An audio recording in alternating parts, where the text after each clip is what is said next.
Android and iOS devices coming up. Ghana Real Estate Developers Association to drag Ningo Prampram MP St. George before Parliament's Privileges Committee after he called a bluff of their demand to apologize over his real estate money laundering saga. If it is through the Privileges Committee, we just want to explore. We will consult as much as we have to. More as the legislator threatens to bring the matter to the attention of the special prosecutor. Also, some water supply companies in the Ashanti region demand payment of arrears owed them by the government for providing free water under the COVID-19 relief package. Sister community, which is Kuntrase, there too, the government is owing Kuntrase water system 150,000 Ghana cedis. In business, government advised reduces commercial borrowings on the international market since there cannot be burden sharing if it defaults on its loans. We have details on the Joy Business Report. And the NPP dismisses claims of favoritism within the party ahead of its presidential primaries. Where lies the argument, which is unfounded, that somebody is being given special treatment? I am Amiesi Nyamiche Thompson. Details shortly. The Ghana Real Estate Developers Association says it will drag Ningo Prampram MP Sam George before Parliament's Privileges Committee after the MP rejected their demand to apologize over his comments. Sam George alleged that the real estate business in Ghana has become an avenue for money laundering, but the Real Estate Developers Association, in a statement, debunked the allegations and asked the MP to retract and apologize. Sam George, in a counter-statement, however, maintained that the activities of some members of the association are questionable and must be investigated. My colleague Joseph Akable joins me in studio with excerpts of Sam George's response. Joseph, what does the statement say? So Mr. George says he's fortified in his belief that his position is one that majority of Ghanaians agree with and believe in, urging them to proceed on their threat to the courts.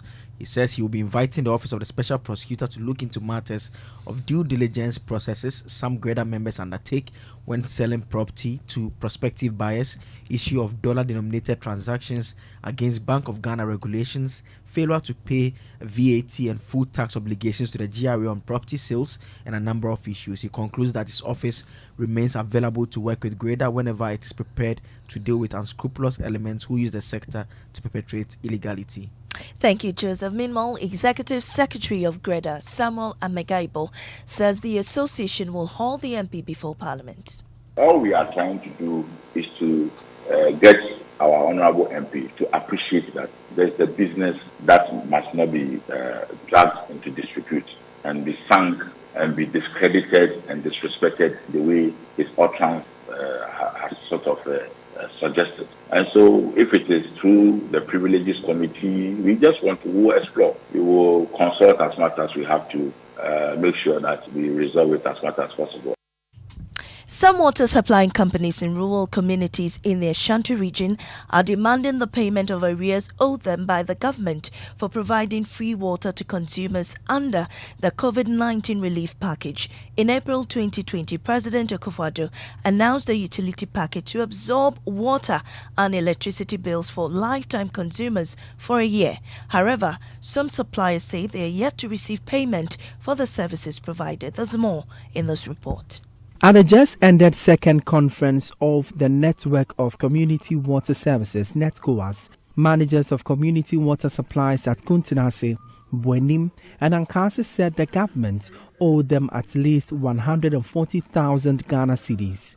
The three communities are part of several others across the country owed cumulatively over 1 million Ghana cedis. In spite of several letters and visits to local assemblies for payment of the arrears, the managers insist their calls have fallen on deaf ears. Emmanuel Opon and Emmanuel Aban speak for the Buenim and Ankasi water supply and sanitation areas respectively. The system did well in supplying free water for 1 good year. We've done our best going to the district assembly, contacting the CWSA how to get this money, but still we are not getting it. Though they've paid some. The total amount was around 3.3 and something Ghana, but they've made some few payments. Now, leading up to the NPP's presidential primary elections, 9 out of 10 aspirants, for fear of favoritism and lack of transparency, demanded a free and fair electoral process and later threatened to boycott the balloting process. Speaking to Wednesday Namwa on Upfront, NPP Director of Elections Evans Nimako debunked rumors that there is an establishment candidate the party had chosen to support and that aspirants are expected to follow the party's electoral rules to ensure free and fair elections. What the party is supposed to give you in terms of what you need to go through the process has been given. They came, what forms appeared before the vetting committee, they were vetted, their recommendations were given to the National Council. National Council approved the recommendation of the Elections Committee. They are all in the process. Where lies the argument, which is unfounded, that somebody is being given special treatment? Meanwhile, the Alan Tremantin campaign team is dismissing assertions that they've joined other presidential aspirants to gang up against Vice President Dr. Mahmoud Bawumia. An election committee meeting last Monday was postponed following demands by the 9 aspirants for clarity on election modalities ahead of the Super Delegates Conference. Though the committee resolved the grievances yesterday, member of the Alan Tremantin campaign team, Catherine Afeku, says all they want is a free and transparent election. I don't think so. When people are in a race, they are in it to emerge as leaders. So there is no such word as ganging up. But when 9 people think of the same way, I would have wished NEC would have given them a consensus, that they would have listened. That's why we have democracy. There's majority and minority. But nevertheless, it came out and the perception looked as if 9 people spoke, but our party felt it wasn't listened to. So it has nothing to do with ganging up.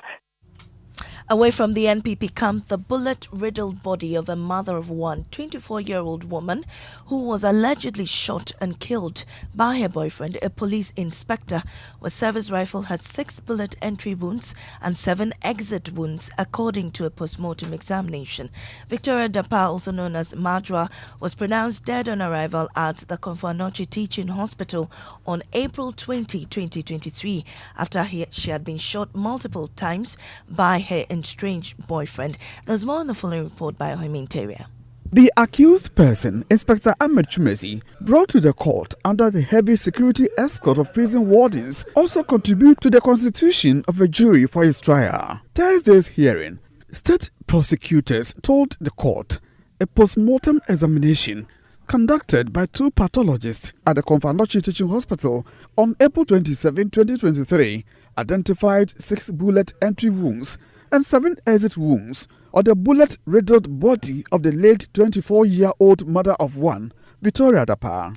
The report also indicated Victoria died of hemorrhagic shock due to multiple gunshot injuries.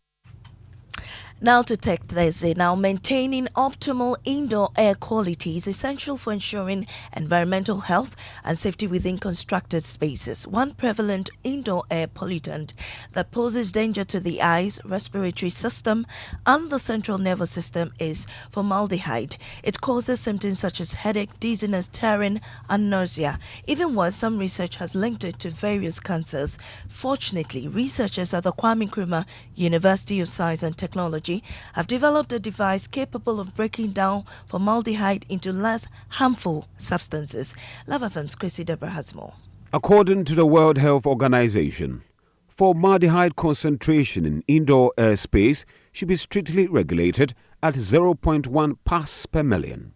However, some studies have shown that formaldehyde levels found in some enclosed areas exceed the WHO's recommendation. The device, known as dielectric barrier discharge reactor, uses electricity to break down formaldehyde into less harmful substances like carbon dioxide and water. The results of the study, published in the journal Scientific Reports, indicated that the device efficiently removed low concentration formaldehyde by 99%. So this kind of reactor, what it can do is to try to convert atmospheric pollutants, for example, carbon dioxide, into more hydrogen. And that is the most sought for fuel in the world at the moment. And that was Tech Thursday by Kwesi Deborah. And that's how we end the bulletin. In our top story, Ghana Real Estate Developers Association to drag Ningo Prampram MP Sam George before Parliament's Privileges Committee after he called the bluff of their demand to apologize over his real estate money laundering saga. I am Amisi Nyamiche Thompson. Business is next on the Super Morning Show. What's up? I beg, where the Total Energy service station day for here? Still up here. Tornado. Charlie. I beg. Make I take picture with you first, then I go show you the Total station. Today, Instagram go cry. Hey! Oh, about the directions. Go forward small. You go meet a watch seller like Santan. The Total station is right after. Thanks, bro. But now you know be Total. It be Total Energies. You the bab. Tornado. You do all. The time is here, starting 24th July. Buy fuel or lubricants from any Total Energy service station and win free amazing prizes instantly. Promo is valid while stocks last. Terms and conditions apply. Total Energies, energizing your future. Okay. If I leave work now, I can beat traffic, get takeaways for dinner with the girls, and be on time to pick up Sam and his mom from the hospital. Proud to belong to ABSA. We know that life is go, go, go, and that it's hard to make time for the things that really count. That's why with ABSA's digital channels, you can bank when, where, and how you want, so you can focus on what or who is important to you. Get things done simply with our digital channels. That's Africanacity, that's ABSA. Your preferred retirement partner, Apex Trustee, offers you an unmatched pension administration service that guarantees a cheerful life of retirement for both formal and informal sector workers. Our Progress Occupational Pension Scheme, the Progress Provident Fund Scheme, and the Progress Personal Pension Scheme will help you achieve financial peace of mind during retirement. Apex Trustee provides employer-sponsored schemes, including staff welfare schemes, seeking to outsource the day-to-day administration of their second-tier occupational pension and third-tier Provident Fund schemes. Start the quality lifestyle journey you envisage for your retirement now. Call us on 0504 368048 or 0256 793330. Apex Trustee, a joyous retirement begins here. Whether I'm passing by the food market, visiting the salon, or filling up my tank for a spontaneous adventure with old friends in a new city, when asked, cash or card, it's always card for me. I switched from cash to card for all my payments with MasterCard. Now I get to do what I enjoy with ease. Switch from cash to card for all your payments with MasterCard. MasterCard, the secure and convenient way to pay.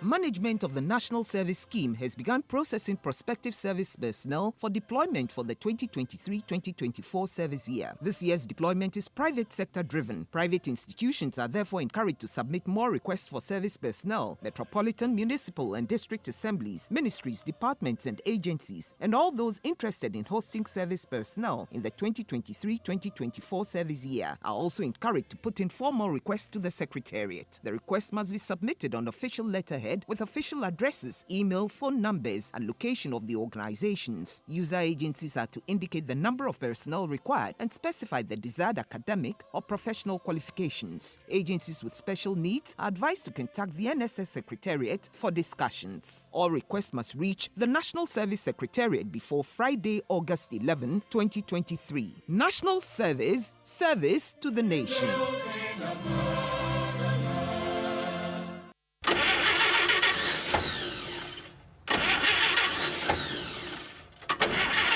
Charlie, that be the sound you hear when things make hot. I'm sure this is not battery, just cash flow. Laja no day. It is safe to say we are all facing challenging times. We are all wondering how we are going to lighten our financial burdens. Nowhere cool. But don't worry, with a little help from your trusted bank, Societe Generale Ghana, be fine. Societe Generale Ghana is making all its customers happy with the Yatiso Loans promo. In fact, SG Ghana customers and even non-customers who are on the controller and accountant general payroll can and enjoy access to our amazing discounted loans. Don't waste time. Get your loan today. Step into a branch or call 0302-214-314 to get the ball rolling. Terms and conditions apply. Remember, promotion ends on 7th August 2023. Societe Generale Ghana. The future is you.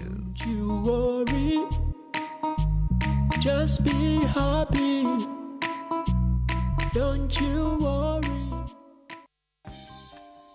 Pay attention, all my Africans and African Americans in the diaspora, plus my white brothers and sisters. What if I told y'all the most trusted real estate company in Ghana, Sukasa, would like to take y'all on a nationwide tour, highlighting prime real estate and investment opportunities. Sukasa builds affordable luxury homes with 2, 3, 4 bedrooms. Come get the real value for your money, plus they have very convenient payment policies with 100% guaranteed cash back. This fully gated or Grandson communities include malls, cinemas, and all social amenities, plus 24-hour security. All you gotta do is sign up for the tour for a measly couple $1,000 and come see what could be yours in real life. The African dream is alive. Contact Sukasa on 030-296-0865 or 055-369-7886 at Sukasa GH on all social media platforms. Email info@sukasa.com.gh. The Sukasa experience is also bringing on board a bunch of other property developers, which means patrons get a variety of options to buy from. This is powered by Government of Ghana Beyond and Return Secretariat, Ministry of Foreign Affairs, Ministry of Works and Housing, Diaspora Affairs, the Office of the President, British High Commission, and the UK Chamber of Commerce. Media partners, Joy FM, City FM, Peace FM, Business and Financial Times, Graphic Online, and many more. Sukasa, building on trust. Come with me. Good morning. Good morning to you, my brother. How are you doing? I'm all right. How are you? I'm good. Looks like Imbura is not good. He says he needs a neck massage this morning. Who slapped him? I want to know. Who did? It's like he can't turn his head. I've noticed. Yeah, he can't turn his head. Look to the right. And well, he says he needs a lady to massage. Mbura, come. Let me pray for you. You heal. Look to the right in the name of Jesus. Oh boy. Oh, you'll be fine. He'll be fine. Anyway, I'll tell you what. That's Yaonsako address. Hey. Charlie, bullets. Bullets. Listen to this. Every government of the Fourth Republic, every political party when in power, promises an agricultural revolution, a step up in production of food. Then nothing much happens. The miracle leads nowhere. The much vaunted planting for food and jobs is just another example. The latest in a string of miracles that, if I may borrow Chinua Achebe's description of Shehu Shagari's agricultural policies, gave much food for thought, but nothing for the stomach. Nothing for the stomach. Yes. But that's the truth, isn't it? It's true. I mean, I'm sorry. There's no lies detected. Yeah. And you see, the sad thing is that nobody is even working on improving these things. He talks about our institutions, he asks these important questions about whether they are fit for purpose, whether they are doing the job they're supposed to. But why is he the only one asking these questions? The people implementing them, the people who have been implementing them throughout the tenure of this Fourth Republic we are in, why are they not asking these questions? Why is nobody actually saying, look, this thing, does it work? Does it work? And if it doesn't, how do we make it better? Why is nobody working to make us better? They don't care, do they? Hey. Anyway, today Yaonsako is our guest. Oh, wow. Yeah.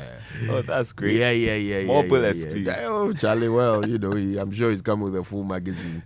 So, I mean, but look, it's just good to have, thinkers like this, people who see the world differently, and because it helps us to be better. And that's really the goal here. That's the goal of all of this. It's not just the bullets, but, we want to hit the target. Charlie? Exactly. So, shall we get on with it? Oh, yeah. Okay, all right.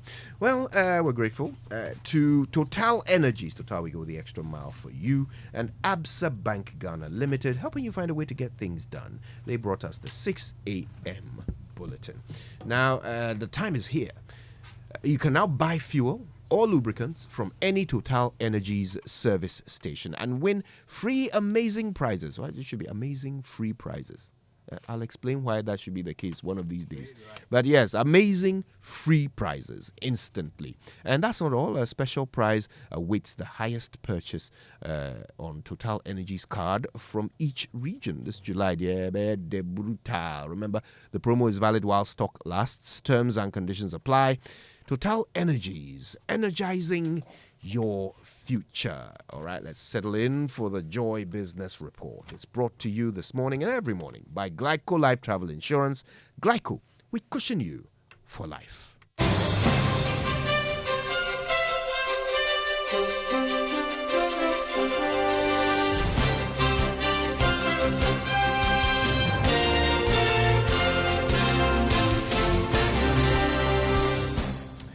Hello, good morning. Welcome to the Joy Business Report live on Joy 99.7 FM and KTU Radio in Koforidua. Shouts to you all listening from Koforidua. Coming up this morning, government advice reduces commercial borrowings on the international market since there cannot be burden sharing if it defaults on its loans. Also, Bank of Ghana data shows economy demonstrating signs of recovery with activities in some sectors picking up over the past 6 months. Plus, government urged to be transparent with independent power producers as they meet today to discuss debt payment. We'll hear from the power producers. Stay tuned.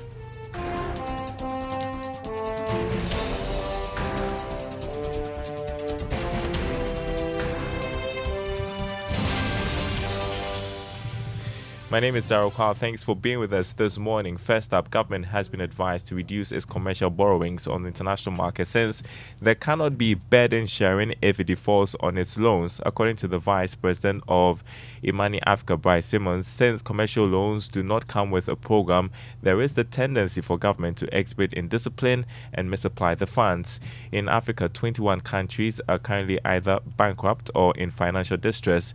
Speaking to Carter Television, Mr. Simmons said that the nature of debt has changed, so Ghana must be aware of its commercial borrowing since it cannot share the burden with creditors when it fails to pay back the loans. Because the nature of who is lending has changed, the debates that we all supported in the early 2000s around odious debt and the rest no longer apply. Why? Because in the early 2000s, certainly the 90s, 80% of Africa's debt, for instance, was owed to official creditors, IMF, World Bank, rich country governments. Why is that important? It's important because they lent the money on the basis of programs. So they come to your country and say, look, this is the path we have with you. Here is how you intend to invest the money. And they make an input. In those circumstances, if the countries can't pay back, then you need to share the blame between those who give them the money for those programs and made an input into those programs and the government. In the case of private investors, they don't have that influence. A mom and pop does not have any influence on government's policy. And therefore, if Ghana government policy fails and Ghana government cannot pay back, we cannot expect the same degree of blame sharing. You had Bryce Simmons, the Vice President of Imani Africa. Now, the economy continues to show signs of recovery with activities in some sectors picking up. This is based on analysis of data from the Bank of Ghana. Here's Joe Jaffe with more. There were concerns that the pickup in the first quarter of this year could be slowing down in the second half. This was based on fears that we might be hit by the aftershocks of the domestic debt exchange program. But a careful look at the numbers showed that the recovery has been sustained, but maybe at a slower pace. Port activities, which was a major challenge coming from last year, is also picking up, a development that could impact on revenue and tax collections. Another major indicator, that is the Bank of Ghana's Real Composite Index of Economic Activities, witnessed some marginal growth. Domestic VAT collections, industrial consumption of electricity, and exports are posting some interesting numbers, which will weigh on the larger economy to aid this recovery. The Ghana cedi has consolidated gains made from June this year and is projected to remain strong in the coming months, based on the expected donor inflows. However, some have argued that sustaining this recovery will be based on how government carefully sticks to implementing the IMF program, as well as being disciplined with its expenditure. The World Bank is projecting that the Ghanaian economy should recover strongly from 2025. The bank's country director, in an interview with the BBC, has maintained that the institution itself is surprised about the pace of recovery, especially for an economy that is undergoing a debt exchange program. George Affe with that report. Now, the Ghana Electronics and Musical Instruments Dealers Association is asking the Finance Minister Ken Ofori-Atta to use a media budget to address exchange rate challenges in the country. Chairman of the association, Vincent Osei, appealed to the Finance Minister to consider pegging the cedi at a fixed rate to reduce the cost of doing business. The main point is the cedi. No businessman in Ghana, if the cedi is fluctuating, you'll be able to work out things well. No businessman. If the cedi is pegged at one position, then you businessman, you can sit down and plan very well. As you will say, if I'm bringing this one, this is how I'm going to sell it. If the cedi is not pegged at one position, selling even become difficult. You have borrowed some money from the bank, bring out goods, and now the cedi is inflating, so you can't even price your goods. Your loan to is draining you, so it's become very, very big. So if the finance minister will be able to touch on this area, I think it will help us. You had Chairman of the Electronics and Musical Instruments Dealers Association, Vincent Osei, speaking to Joy Business at a health screening organized by the association as part of its 15th anniversary celebration. Moving on, the Ghana International Bank in the UK has declared its commitment to supporting local banks in fighting financial crimes and other related fraud cases. According to the bank, it has been equipped with the necessary resources and tools to handle such cases. Speaking at a training for partner banks in Africa, Chief Banking Officer of the Ghana International Bank, Ophelia Atobra, underscored the need for collaboration to fight fraud in the banking sector. We are in the UK, we have upscaled, we are strong, robust, and we feel that we need to pass that knowledge on to the African banks. The recommendation really is to try and obviously upscale their financial crime risk. We want to see ourselves as a go-to bank for them and give them the necessary knowledge and information. Obviously, it's a constant dynamic situation. Anything happens and then they're changing rules and regulations. We have the regulator talking to us day in, day out, giving us. So we use that to pass information on to our African respondents so that they are also up to. Chief Banking Officer of the Ghana International Bank, Ophelia Atobra. Now, as the independent power producers meet with government today to demand payment of power produced over the years, the Institute for Energy Security is appealing to the Finance Ministry to pay debt owed the power suppliers. Joy Business is learning that the debt owed the IPPs would hit $2.2 billion by the end of this month. The IPPs, who are unhappy, have threatened to stop supplying power to the national grid because government has breached its promise to settle part of the debt. Executive Director of the IES, Nana Kwesi VII, urged government to be transparent with the power producers in order to win their trust. What we expect of government and the best posture government can give to this individual producers is that, look, we owe you this much. We are making this attempt to pay you. However, going forward, we are ensuring that there are no backlog in your payments. I think that will be enough an assurance to them that going forward, we have consistent and reliable stream of revenue that we can expect to manage our obligation to other suppliers, be it fuel suppliers or other financiers of this plant. It's a huge, assurance that government can give to them. And it will serve as a good relief for them. Make sure that you are not going to delay any payment going forward, while you give some firm assurance to them on what is owed in the past. Executive Director of the IES, Nana Kwesi VII. President of the Coffee Federation of Ghana, Chief Nathaniel Eboinsaku, has called on government to initiate steps in making coffee production attractive to many farmers. According to him, the commodity has the potential to generate more foreign exchange for the country. We want to make sure that the partnership that we have is a real partnership, so that European importers, producers, traders, actors in the sector of coffee can really partner with the Ghanaian companies, in particular with the Ghanaian farmers, which I think is the key sector that we want to support in this project, and also the other actor in the area. So we have the traders, we have the marketing people, we have the roasters also, which I think is important for making sure that the added value is kept in Ghana, so that Ghana benefit of the value addition of the coffee sector. So you rather had the head of the EU Ghana delegation, Raphael Cueto, on coffee production here. in Ghana. You're listening to the Joy Business Report. Don't hesitate to report suspicious investment companies to the appropriate regulator, such as the Bank of Ghana or the Securities and Exchange Commission. On today's edition of Investor Eye, a senior manager in charge of the Risk Management Department at the Securities and Exchange Commission, Zakaria Haruna Baba, tells Joy Business what to do after one falls victim to a fraudulent investment scheme.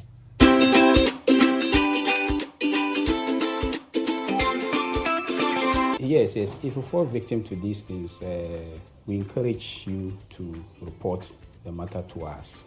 In the first place, you report it to SEC. We have our lines. We have the website. When you go to the website, you have a complaint button that you can click in and then report this matter to us. You can also use the email address, the info@sec.gov.gh. You can report the matter to us. You can also call. You can also walk in to us. However, because these entities are not licensed, they are not regulated, we also encourage the public to report to the law enforcement agency. We have the YOCO, we have police, CID. You can report the matter to them. If they see that issue falls under our mandate, they'll contact us. That's Investor I Make a Date next week on Tuesday for another episode. Before we go, let's wrap up with the markets. On the commodity market this morning, crude oil recorded marginal increase, hitting $83 a barrel. Gold is trading at $1,972 an ounce after going up by $35. Cocoa gained $82 to open trading at $3,352 a ton. On the currency market, the dollar going for 11 cedis 65 pesos. That's on the forex or retail market. The pound going for 15 cedis 20 pesos, and the euro going for 12 cedis 83 pesos. More news on our website, myjoyonline.com/business. And shouts to all of you listening via KTU Radio in Koforidua. Happy to have you on board. The Super Morning Show continues.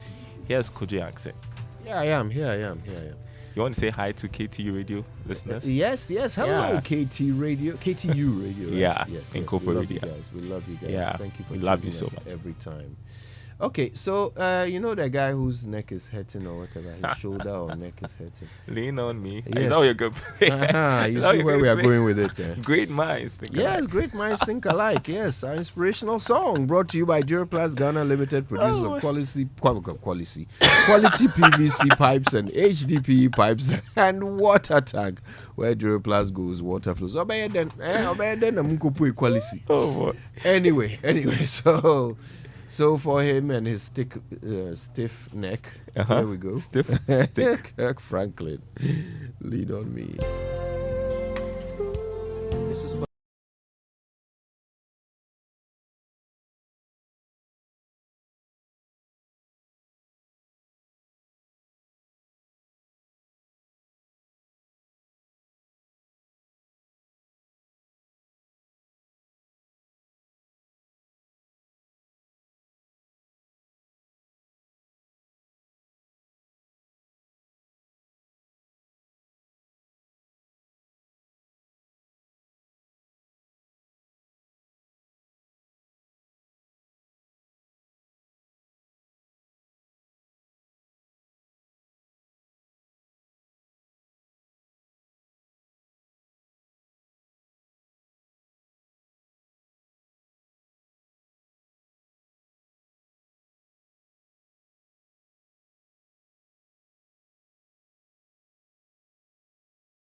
Yes. So please, nobody lean on Mbura today. His neck hurts. All right. Hello, Mama B. Hello, Hi, Kojo. Yeah, good morning, good morning. It's a Thursday. It is. Well, Wisdom gets excited on Thursdays because it's Friday now. Oh yeah, Friday is a great day, you know. We all love Fridays. Thank God it's Friday, and Yeah, for those of us who are born on a Friday, it's even better. So I'm the only one who loves Monday. Mama V, I'm sure, was also born on a Friday. Yep. You see, she was born on a great day. Yeah, that's fine. I mean, it's not because I was born on Monday that I love it. I just love Mondays. Oh, no, you are pretending to love New Mondays. beginnings. Oh. Pretending for who? Did you say new beginnings? Yes. New beginnings. Well, the only reason you would love Monday is that it's 4 days to Friday. You know, I mean, I listened to this feature on the BBC, and I learned something from that. It was winter, very cold, and someone said, the good news is that it's only 4 months to summer. Simi. Can that be good news? No, because you see, you can see it as half, every cloud has a empty silver or half lining. full. And he says, so it's, I mean, that's the good thing about winter. It's only 4 months. Only 4 months to summer. Before you know it. Yeah, it's there. I mean, you're enjoying, you're partying, you're holidaying. Yes, so that's it. Anyway, let's get to our Drive Safe campaign. Let's do it. And it's brought to us by Joy News and the Multimedia Group and supported by Toyota Superior Quality. Avoid all distractions. Keep both eyes on the road and hands on the steering wheel. Look, if you lose concentration for just 1 second, it could result in an accident that could lead to injuries or loss of life. Yeah. So please be careful on the road. Okay, I mean, particularly at night, where streets are very dark. You have people parking. I mean, when the vehicles get damaged, they leave it on the road. They have no triangle. So please, yes, I know that sometimes we're convinced that these are highways, but the Ghanaian highway is not a highway. Okay. Anyway, yes, the Ghanaian highway is not a highway, particularly at night, because you can't see what's happening. Or dawn. At dawn, they're dark. Yeah. Anyway, do that. Always drive with your lights on, and that's how you drive safe. Yeah, and you know the weather's been changing a lot. Yeah. It's been drizzling. Sometimes it rains. If you look at the weather today in Accra, it will be cloudy, and they say it could rain around 11 a.m. Oh, that's nice. But we're here. You know, when it's raining, you should be in bed. But please, go to work. Don't sleep in your cars, though. Just say, Mama V made me do it. Please, go to work. All right, let's say it right. It's brought to you by Kingdom Books. At Kingdom, quality and affordability are their hallmarks. And Societe Generale Ghana, the future is you.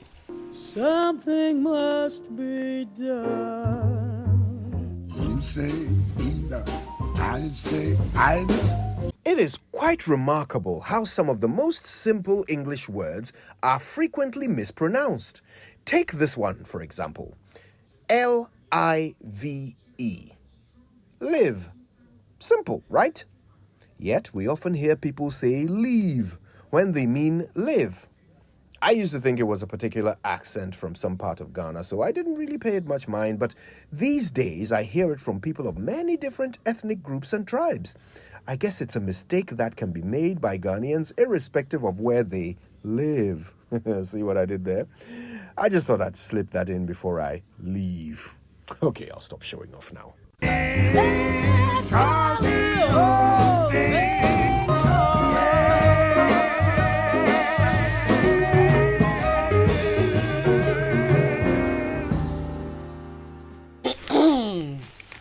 All right, well, That's there we how go. to say it right? Yes, I mean, look, that's how you say it right. And we've been having our own conversation. I agree. I learned this from, I had two professors arguing over whether it's supposed to be A or E and E. And one who made a lot of sense to me at the time said, because in English we had said vowel 1 and vowel 2 are both E and E, but one is stressed and one is not stressed. I mean, but one made sense to me and said, no. Stress is dependent on the phonetic environment. So right now, it's actually A and E. So you're right there. Say it right. That's how you say it right. But at the time, I was taught by the other professor. Yes. Who showed us that E and E. If I hadn't heard from the second professor, I would have made that I mistake. know the other professor. He's a good friend of mine. Yes. And I don't think even he would say words like this or big. That's how he. I mean, that's how he. He wouldn't say what is it. Yeah, but you know that's when he wants to say what is it. You know. So honestly, I mean, no, but that's what he taught us. But there's obviously a difference between LIVE and LEAVE. And I am saying that you can ask those who sat in class with us. Oh no, we get that perspective. So people would make some of these mistakes. Because, absolutely. There's a source of error known as transfer of training, teacher-induced error. What your teacher knows and teaches you is what you would take as the truth. Of course. Anyway, let's get into the papers. Let's get into the news review brought to us by First Atlantic Bank, refreshingly different, and Syntex Tank, a strong, a tough. All right, let's start with the Daily Graphic newspaper. Very disturbing front page story. Asphyxia, 50% or 50,000 babies die annually because of this condition, according to the Ghana Health Service. And it says that in Ghana, on the average, 1 million babies are born every year. And with the current neonatal mortality rate of 17 per 1,000 live births, it means for every 1 million births, about 170,000 are dying, and out of this, 30% are dying from birth. So this condition happens when the baby's brain... 170,000 or 17,000? No, 17 per 1,000 live births, but it's 170,000. It should be 17,000, not 170,000. It should, yeah. Okay. All right. But it's just explaining the condition. It's Hold on a minute. What's the percentage? 17%. 17. No, 1.7%. It's 17 per 1,000. Yeah, so 1.7. Exactly. Yeah. Okay, so the baby's brain and other organs do not get enough oxygen and nutrients before, during, or right after birth. That's the condition that's making us lose 50,000 babies annually, according to this. 50,000 Ghanaians. 50,000. 50,000. Yeah. 50,000. That's a lot. So what are we doing about it? I mean, we should be very concerned about this. Well, I guess that's why they're raising it, because this was at a conference, a neonatal care and child health, and they're discussing this matter. There should be a whole campaign on, ensuring that huge number. Because look, this is crazy. You need to check your child at every point while the child is even in the womb to know what's happening to the child. I've come across, persons who before delivery realized that their child's lungs had not developed properly, so the mother had to undergo medication just to ensure that a child's lungs would develop properly even before delivery. And so these are things we should all be concerned. I mean, once you get pregnant, that should not be the end of the world. Yeah. When you get pregnant, you should check to see if everything is all right. And this is all caused by asphyxia, right? Which is basically a blockage of oxygen to the body. Yeah. So, I mean, are there some causal factors that we can treat en masse? Are there some big factors that are causing such huge numbers that we can pay attention to? Because it's worrying, Hey. We can follow up on this. But remember also that these are only figures recorded. And there are many more likely to be babies. A lot more, yeah. Because, obviously they're giving birth to at home. Also on the front page of the paper, submit report today. Deputy Minister directs at Disco Management. So originally they were given about 2 weeks. But the Deputy Education Minister says, do it immediately. And then black flies invade La Nkwantanan and Dawenya, those areas. As I was reading, so the Member of Parliament for... Essay. Flies, what color are they normally? I think that there's a particular type of flies, perhaps. Not the normal one that we know, but that's the name given to it. So the Member of Parliament for Ningo Pram, Sam George, said that he had received complaints, and this was last Monday when he disclosed that people were complaining that some sort of invasion of black flies in the Dawenya area. But now, the Nkwantanan Medina municipality and I guess some other areas are also picking up on this, and the environmental health and sanitation units of this particular municipality is investigating what is currently ongoing. They want to establish the extent of black fly breeding sites or sources within La and Quantanan Medina municipality. The updates is there in the paper today. I think there's one more story that I want to give a bit of updates on. Okay, so if you go to the middle spread of the paper, the Pro-Vice Chancellor of the University of Ghana, Professor Godwin Awandare, has suggested that the COVID-19 levy should be converted into a research and innovation fund to enable scientists to come up with new ideas for the accelerated development of the country. This one that Winston will love. Well, research is very important. Very, very important. And so, yes, if we're to convert that into a research fund, and the lecturers would conduct the research as expected of them and come out with new and innovative ideas, I am all for it. Yeah. All for it. Professor Awandare also happens to be the boss at WACBIP. And they, of course, were the ones who did a lot of work during COVID. Gave us a lot of research, and so you can understand why he, it has an interest in that. It's a very interesting suggestion, but there would have to be, like Winston is saying, some serious controls. It shouldn't be just free money. You know how, and look, I say this with knowing that my father used to disagree with me on this point all the time. But you know how lecturers are automatically given a certain amount of money for research. And then only about 1% of them actually do research, for whichever given time that money is allocated. I think that's a waste. But if there is a pool that you can apply for, right, that, look, I have this idea. I want to research into this area. I want to find a solution to this problem. And it can be assessed and determined that, this is a good thing, we all need it, and then the money is assigned. Then I'm all for that. I know Shrash has resumed investigations into a petition brought before it by some Okudzeto blocker on the National Cathedral. So it's overruled the preliminary objection raised against its jurisdiction. Okay, so let's get to the daily guide for today and produce report on bullying students. Reverend Tim Fojo, that's the same story you talked about. Cecilia $1 million scandal. $800,000 in box for my brother. And I'm sure there are many of you may have seen that video. The daily guide makes reference to the video on Good Evening Ghana. And Baumia picks 10. Alan 2 for NPP confirm. I saw the C Ronaldo. Yes. That cracked me. Gosh. Right. Fantastic Ronaldo. C Ronaldo. Yes. You haven't seen he's the highest scoring. He's the player with the most goals in world football. President Francis Adainimo. Okay. Do you know him? I know Francis Adainimo. Former member of parliament for Asante Mampong. I know Francis Adainimo, yes. The artwork. He was SRC president at KNUS. A fantastic man. That flyer was so quick. I was like, Jesus. Yeah. Were they anticipating number 7? I don't know. You have to immediately start thinking of how to make your number relevant, for your. No, but I think that I don't know who did that for Francis Adainimo. I don't know whether it came from his office, but what I heard him say when Samuel Mbura spoke with him was that, he says, what does 7 mean? He says 7 means I'm going to win. That's all. And Comrade Japan also said, 7 means I'm going to win. 7 is perfect. Yeah. Perfect. 7 is a good number. It's a good number. That's a perfect number. Okay. But what has it got to do with numbers?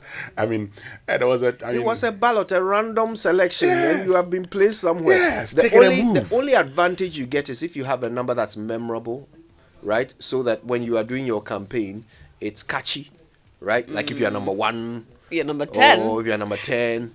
Or if you're number 8, number 10 you can talk about breaking the 8 with number 8. Yeah. Alan is 2. Will he still be Esroho? Because Ken is number 1. No, Alan is 2. And right after that, Alan says, together we will win. Oh. He had been saying that before then. So he's changed it.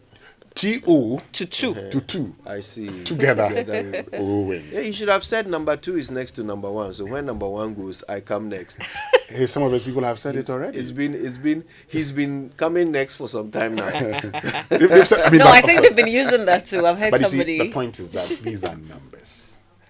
sometimes we try so hard to make meaning of things course. that do not just influence the outcome of But an election. it's also because journalists would ask them, what does it but- mean? What does so the number don't- mean? So my point is, you don't fall for it. These things, why? There was a John 3:16. It didn't work. John 3:16. People have been number 5. It didn't work. People have come number 4. It didn't work. In 2000, Kufuor said Aseho. Aseho, it worked for him in the first round. In the second round, the NDC said Esroho. It didn't work for Professor Mills. No matter where you find yourself, you 4 more vote to do for- more work. 4 more to do. Anyway, still on the front page, Standard Chartered posts strong income growth, and back page says Paris mayor blasts PSG over Mbappe treatment.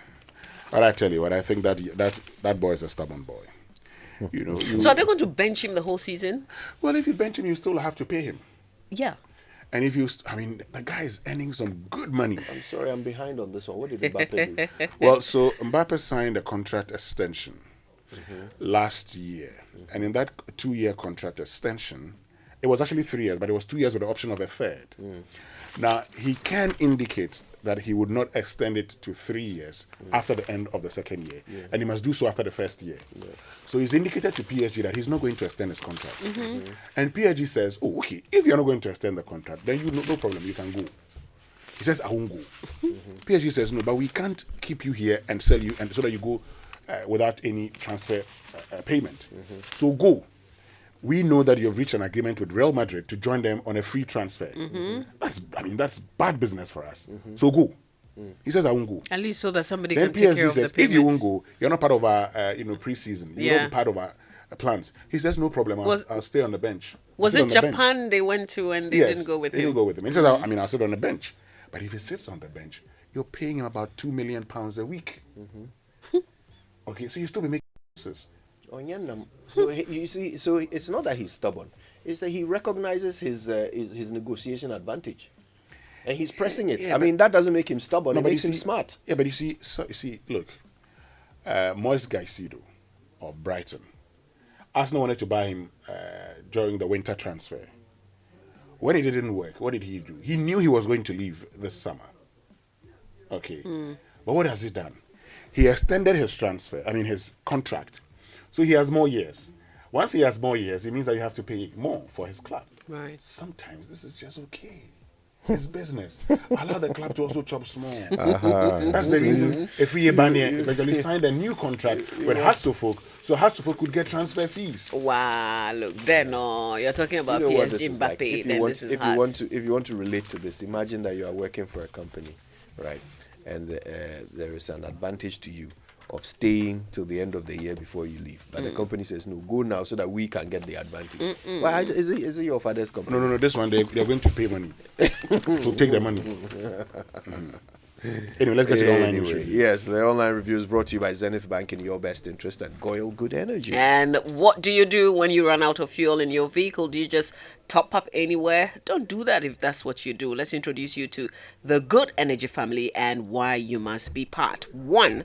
Goyle's Super XP Raw 95 and Diesel XP are the best quality fuels with high performance and time for your vehicle.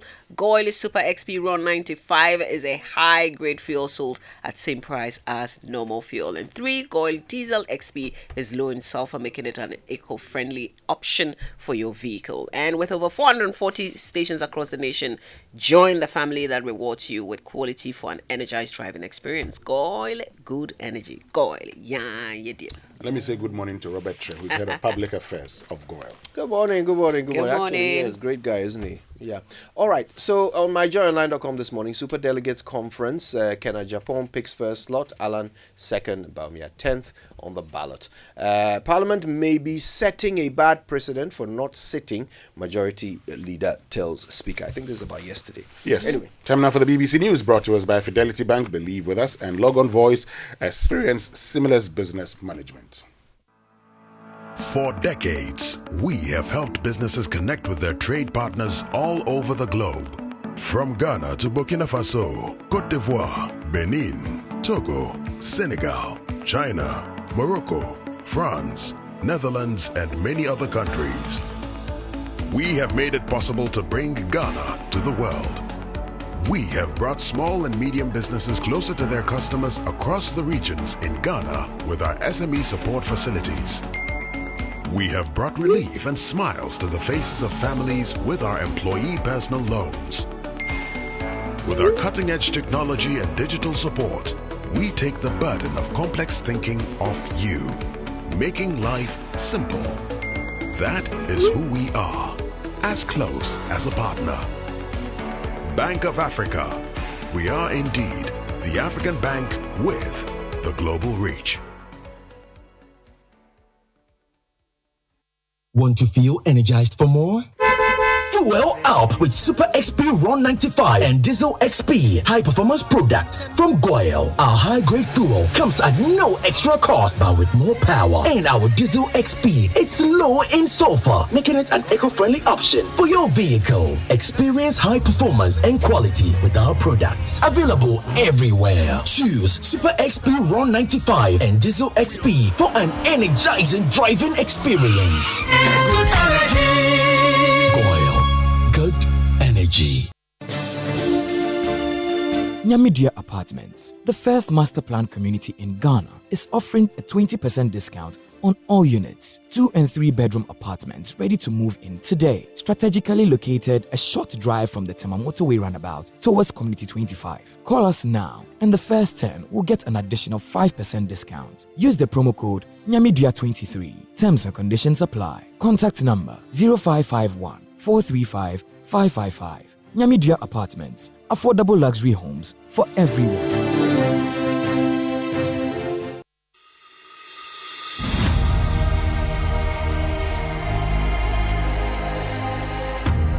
You know, I still haven't told my husband. I'm afraid of his reaction. Oh, I thought you said you would try to disclose your HIV positive status to him on your birthday. I wanted to, but never got round to it. It just did not seem like the right time to say it. Don't you want him to go and test to know his status too? Of course I do. I am just afraid of his reaction. I am afraid he will walk out on me and quit the marriage.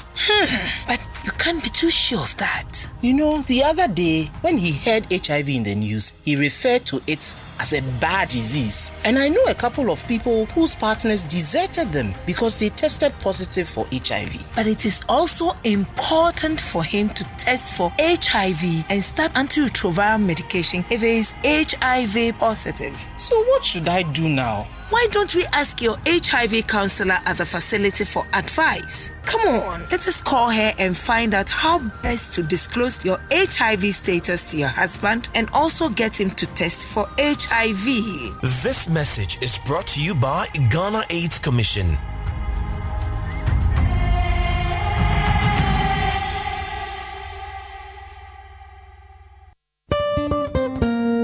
No matter your water needs, Sintex has it all. Sintex Tank was first to introduce double layer tank, and now you can have as many layers as you want. Sintex Tank was first to introduce white inner layer tanks in Ghana, and now introduces the customer specs order, which will let you order any color and size you want. Sintex Tanks gives you the biggest warranty of 7 years, which no other tank gives you. So whatever your water consumption, size of project, or demand, choose Sintex Tank. Sintex Tank, stress-free. Sintex Tank, reliable. Sintex Tank, maximum guarantee. Call 0244 335 168, Kumasi 0505 555 666, or visit sintexgh.com.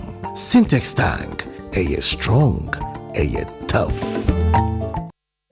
We are seeing much larger weight losses through, say, 20 kilograms and beyond in some of our patients that just aren't typical of like. Kenufo-Yatta is going to have a meeting with members of parliament. It's in one of your papers, isn't it? Yes, it is. The Finder. Yeah. There's a pre-budget review presentation. Right. Mm-hmm.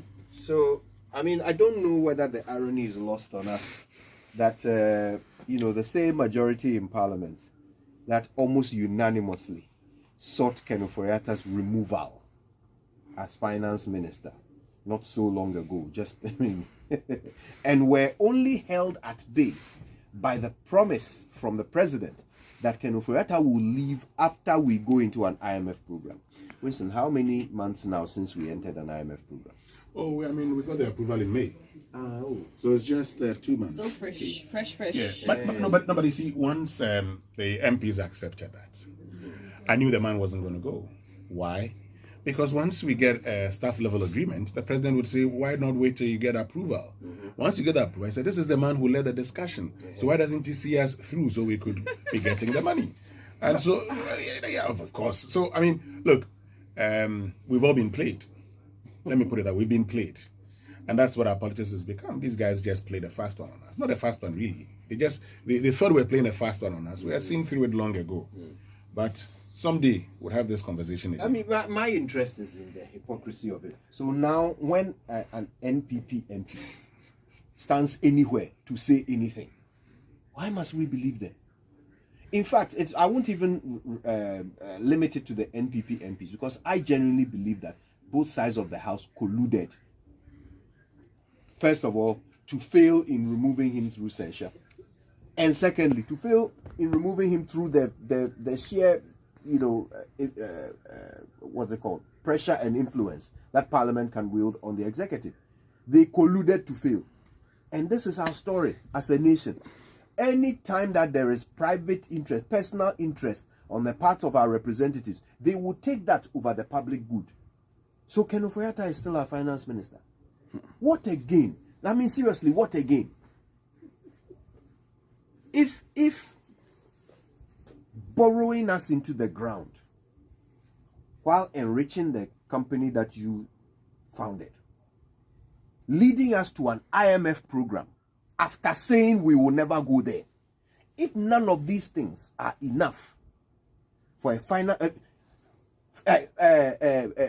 touting a tax, a levy as the savior of our economy, for it to not even make 10% of the target you calculated, if none of these things are enough for a finance minister to be removed, then there's nothing. Honestly, I mean, there's nothing that is bad enough to cause the removal of a finance minister under this government. Wait, they're not meeting him to remove him. They are meeting him to have a conversation with him. That's my point. Ahead of the review. That's my point. I'm saying that now they are having conversations. After claiming that they want him out, now they are having they are working with him. They've moved on, clearly. Precisely. Yeah. I am surprised. He's surprised. I'm not surprised. I'm disappointed. This is not surprise. No, who is surprised? Nobody is surprised. These are politicians. I am disappointed. This is our reality as a people. Yes. As a country. This is who we are. Okay, we pretend to be doing all the good things and get to do nothing, really. This is who we are. So, yes, welcome to Ghana, where they tell you once the IMF deal is approved, he goes. And after the IMF deal, we forget. They said the president didn't say that. Oh, the president didn't say that. Did you hear that? Oh, no. They said the president didn't say that. Oh, that's the majority leader. That's the majority leader. To mean that. But that's not what the leaders said. That's what they understood. Now they came back to it small, as Adanko Dada do kind of tactics. And that was the end. We're done. I mean, that's what we do in this country. Adanko Dada do, Because in reality, we don't stand for anything. Let's move on. Let's talk about other things. Looks like Ken Ofori-Atta. Here on Rhodes, crackling as the flames devour the dry pine woodland. Overnight, the fire service reported a large resurgence in a forested area in the southeast of the island. Fires are also raging on mainland Greece in the prefecture of Magnesia. 2 people, an elderly woman and a farmer, have died. A man's been arrested on suspicion of starting one of the fires. Temperatures are expected to be cooler today, and the strong winds which have fanned the flames in recent days have abated somewhat, but there's concern they'll pick up again. Nevertheless, the Greek authorities have placed 7 regions on high alert, warning that there is an extreme risk of fire. President Macron of France has spoken out against what he's described as a new imperialism in the South Pacific.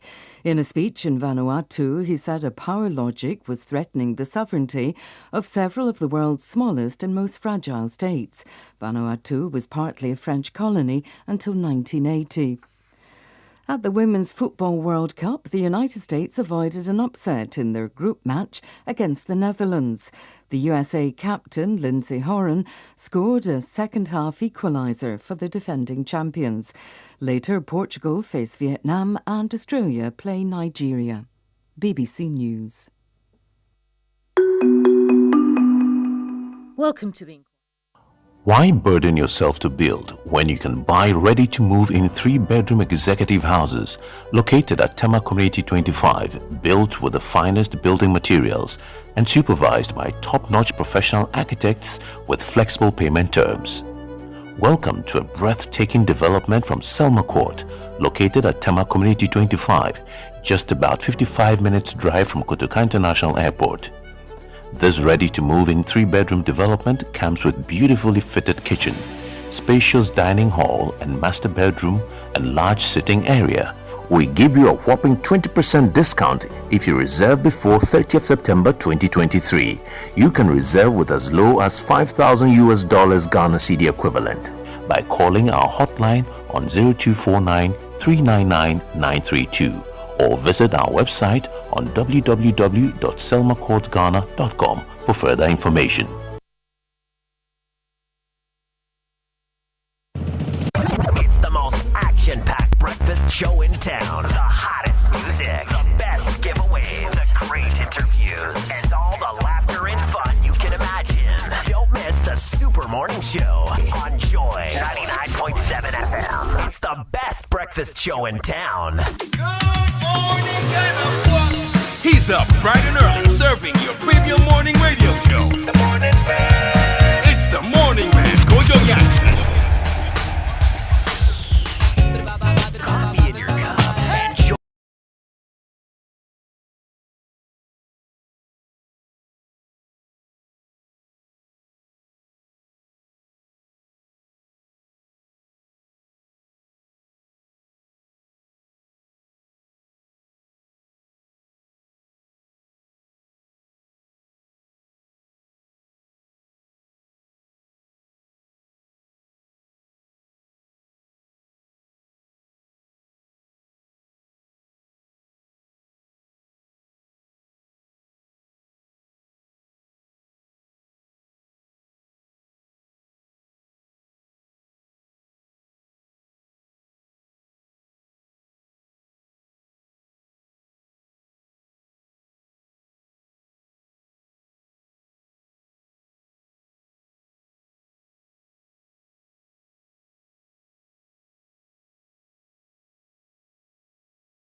Determination, original thinking, and action for development, so that the overwhelming majority of Africans escape poverty and live in dignity.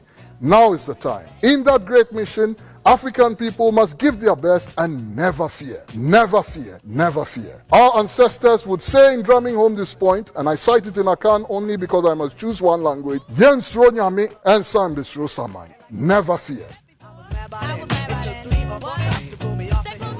Yeah, Yensro Nyame and Sam Misro Samai. And you know, Yaonsako makes the point. At this point in our development, we shouldn't be where we are as a people. We have become so fascinated. I mean, we talk about growth rate and everything, and I ask that simple question, and so what? Today, is the Ghanaian better off? When you say, they say, oh, but we must measure that. Yes, measure with the quality of life of the Ghanaian. Yeah. Don't just measure development by saying, oh, the country grew by this percentage, and so that's the end of it. Let's identify how we grew, and let's check the quality of life of the Ghanaian.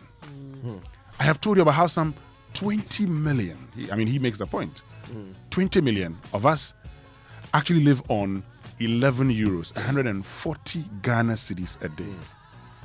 And out of that, 50% of it goes into food. This is a country that has practiced 1D, 1F, 1 village, 1 dam, planting for food and jobs. And yet, food inflation is high. Tomatoes, over 70%.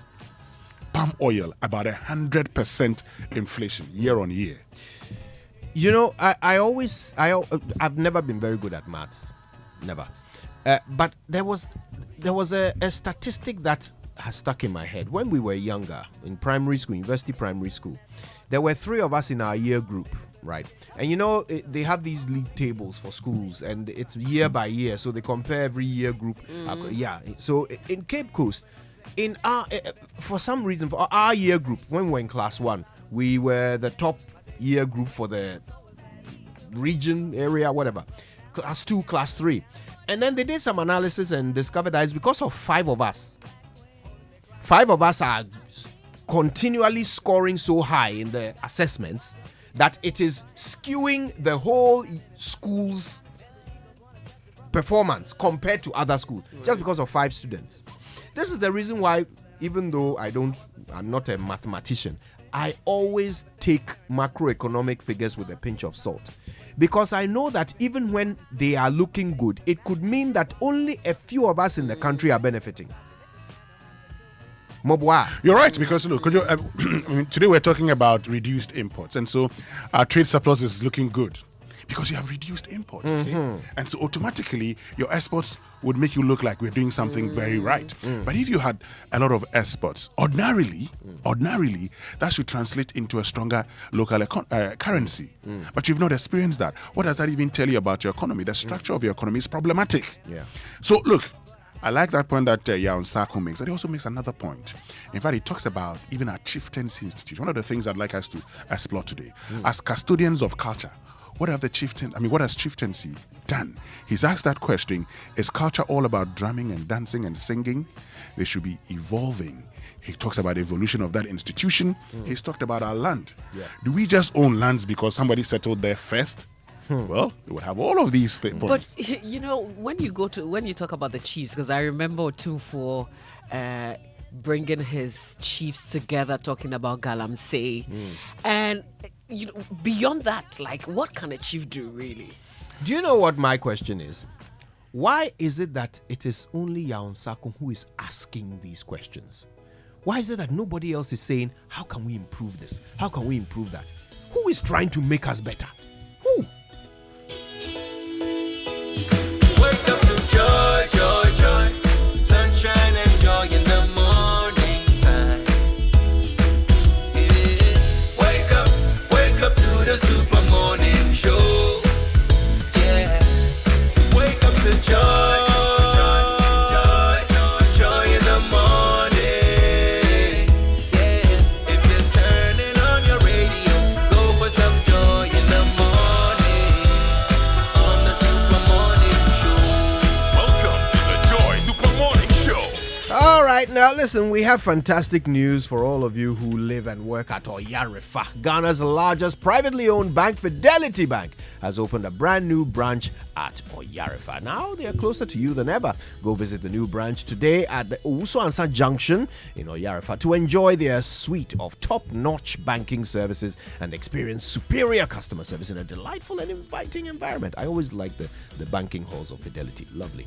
All right, they look forward to serving you at Fidelity Bank. Believe with us. And GRA is reminding all VAT, NHIL, Get Fund Levy registered businesses that VAT, NHIL, Get Fund Levy and Communication Service Tax CST returns for June 2023 should be submitted on the VAT, NHIL, Get Fund Levy and CST returns forms not later than Monday, 31st July 2023, which is the last working day of the month. File your VAT, NHIL, Get Fund and Levy and CST returns early and avoid payment payments of penalties for VAT, NHIL, Get Fund Levy. The penalty is 500 Ghana cedis and a further penalty of 10 Ghana cedis for each day the return is not submitted. For CSD operators, late filing of returns attracts a pecuniary penalty of 2,000 Ghana cedis and a further penalty of 500 Ghana cedis for each day the return is not submitted. We encourage taxpayers to file their returns online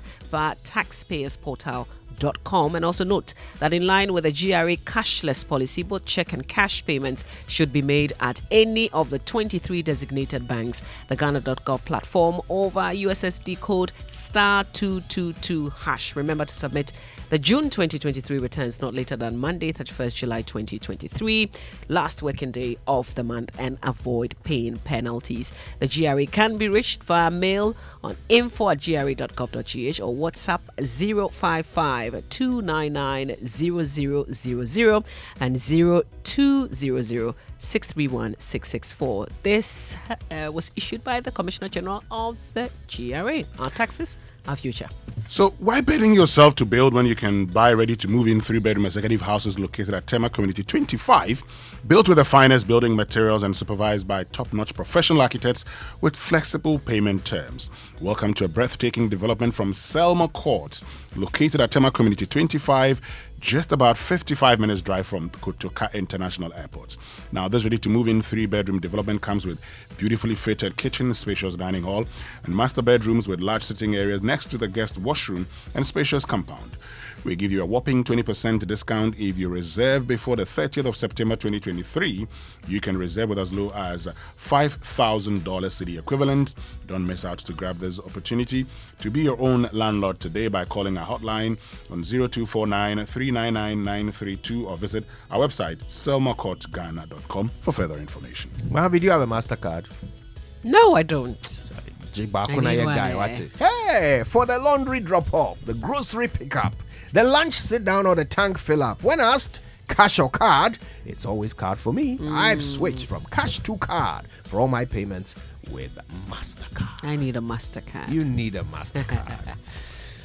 All right, listen, make big savings. Sign on to the Fantastic Four Republic Bank Visa credit cards, but I'll tell you that in a bit. First, let me tell you about what's happening on Saturday, 12th of August at all Toyota Ghana branches in Accra and Tema. Free vehicle diagnosis for all Toyota and Lexus models. Join them for a day filled with exciting offers, including affordable oil change using Toyota Genuine Motor Oil, thorough 60-point inspection-free diagnostics, discounted genuine Toyota spare parts and lubricants, vehicle valuation for a trade-in or cashback deal, and Toyota Global Airbag Recall Campaign inspections. Don't miss out on this. Make your way to any Toyota Ghana branch in Accra or Tema on Saturday, 12th August, and unlock incredible benefits for your vehicle. For more details, please call this number 0302 429 80125. Toyota, superior quality. Now, the Sukasa Grandson Communities Affordable Luxury Housing Project is now rolling out its affordable housing units on sale for its 3-bedroom unit with an outhouse starting at $97,500 or its CD equivalent, and its 4-bedroom unit outhouse starting at $195,000 or its prevalent CD equivalent. We offer other convenient payment options. Our projects are presently at East Legon Hills and Ayi Mensah sites, and we are located at Lagos Avenue in East Legon. Call us on 0302960865 or WhatsApp 0553697886 for your inquiries. You can also reach us via email at info@sukasa.com.gh, and all our social media handles are SukasaGH. Sukasa, building on trust. All right, the big names are Business, Infinite, Adishi, and Classic. These are the Republic Bank Visa credit cards, and they come with amazing benefits like a staycation at Aqua Safari, which you could win, or dinner for two, as well as loads of consolation prizes in the Republic Bank Tap to Pay credit card promotion reloaded. Live the soft life because they've got you at Republic Bank. New card holders are welcome. This promo is regulated by the National Lottery Authority on the Caritas Lottery platform. Terms and conditions apply. Republic Bank, we're the one for you. And for all your quality office essentials, equipment and furniture at affordable prices, you know where to go. Kingdom Books and Stationery Limited for your absolute convenience. Kingdom Books says, listen, wherever you are, you can just log on to kingdomstoreonline.com. Shop. They will arrange delivery to your homes and offices within reasonable time. And if you happen to be in Accra or Tema, you could just get that delivery for free. And you can pay via Momo across all networks. Terms and conditions apply. Kingdom, quality and affordability are their hallmarks. So times are hard, and we all know that. And one thing on everyone's mind these days is cash. So whether it's cash to pay the bills or for your kids' school fees, well, SG Ghana has got you. The bank has launched the biggest loans campaign of the year, the Yatiso Loans promo. SG Ghana is offering discounted interest rates on its loans, so both customers and non-customers, including staff on the Controller and Accountant General payroll, can enjoy access to heavily discounted loan rates. Yes, they say nowhere cool, but SG Ghana is here to lighten your financial burdens. Get a loan now by visiting any of the bank's 42 network outlets or call 0302-214-314 today. As always, terms and conditions apply.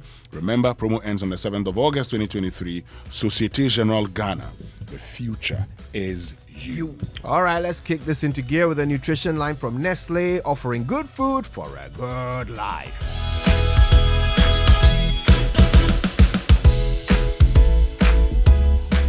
Here you go, dear. Mom, you didn't add milk. No need to. Taste and see why. Wow, but how? Is it milky? Very. Is it creamy? Yes. That's Milo all-in-one for you. It's so milky, eh? I don't need to add more milk. I love it, Mommy. Give your kids all-in-one. It's truly milky and rich in calcium. Milo, energy to go further. This advert is FDA approved.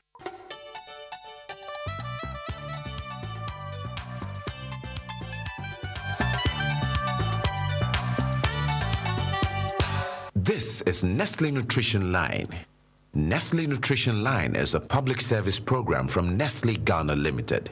Nestle Nutrition Line offers tips on good food for a good life. Now to your presenter. Hello, good morning. It always gives us such great pleasure to share these moments with you. It's Nestle Nutrition Line. I'm Jackie Ankra, also known as Na Ajelisoa. You, beautiful you, you're the reason why we're here. So welcome warmly. Today we're going to look at thumb sucking by children and how it can impact their oral health. Children naturally suck their thumbs or pacifiers to help them feel more secure and to soothe themselves and help them fall asleep.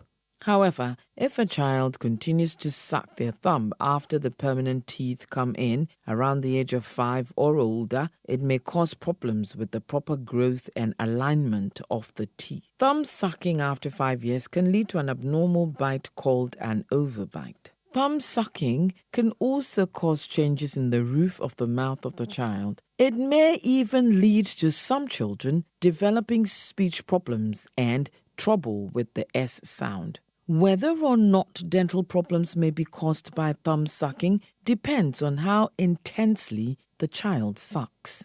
If children rest their thumbs passively in their mouths, they're less likely to have dental problems as compared to those who vigorously suck their thumbs. This is all that time will allow us for today. I hope you've enjoyed this episode as much as I have. We look forward to hearing from you, so please reach out by all means. 0302-517-020 or 0302-211-880, Monday to Friday, 8 a.m. to 5 p.m. Toll free 0800-120001. Monday to Friday, 8 a.m. to midnight. Weekends and holidays, 8 a.m. to 5 p.m. To WhatsApp, SMS, call 8 a.m. to 8 p.m. These are the numbers 0593-845697, 0593-845649, 0593-845708. You can also email consumer services at gh.nestle.com. And now I want you to have a beautiful day. Be the inspiration and the encouragement that you need. And whatever you do, succeed. Succeed. And have a great day. Bye. Here you go, dear. Mom, you didn't add milk. No need to. Taste and see why. Wow, but how? Is it milky? Very. Is it creamy? Yes. That's Milo all-in-one for you. It's so milky, eh? I don't need to add more milk. I love it, Mommy. Give your kids all in one. It's truly milky and rich in calcium. Milo, energy to go further. This advert is FDA approved. If home is where the heart is, then let's go home, shall we? Let's go where the entertainment is, where the passion is, where the laughter is, and sometimes even the tears too. Let's go where we feel safe enough to share our opinions, And send tweets. where we do that embarrassing little dance to our favorite song. Let's go home where the love, the care, and the joy live. There's no place like home. Connect your home to super fast internet with affordable data bundles from MTN Home. Visit broadband.mtn.com.gh or your My MTN app to sign up today. MTN.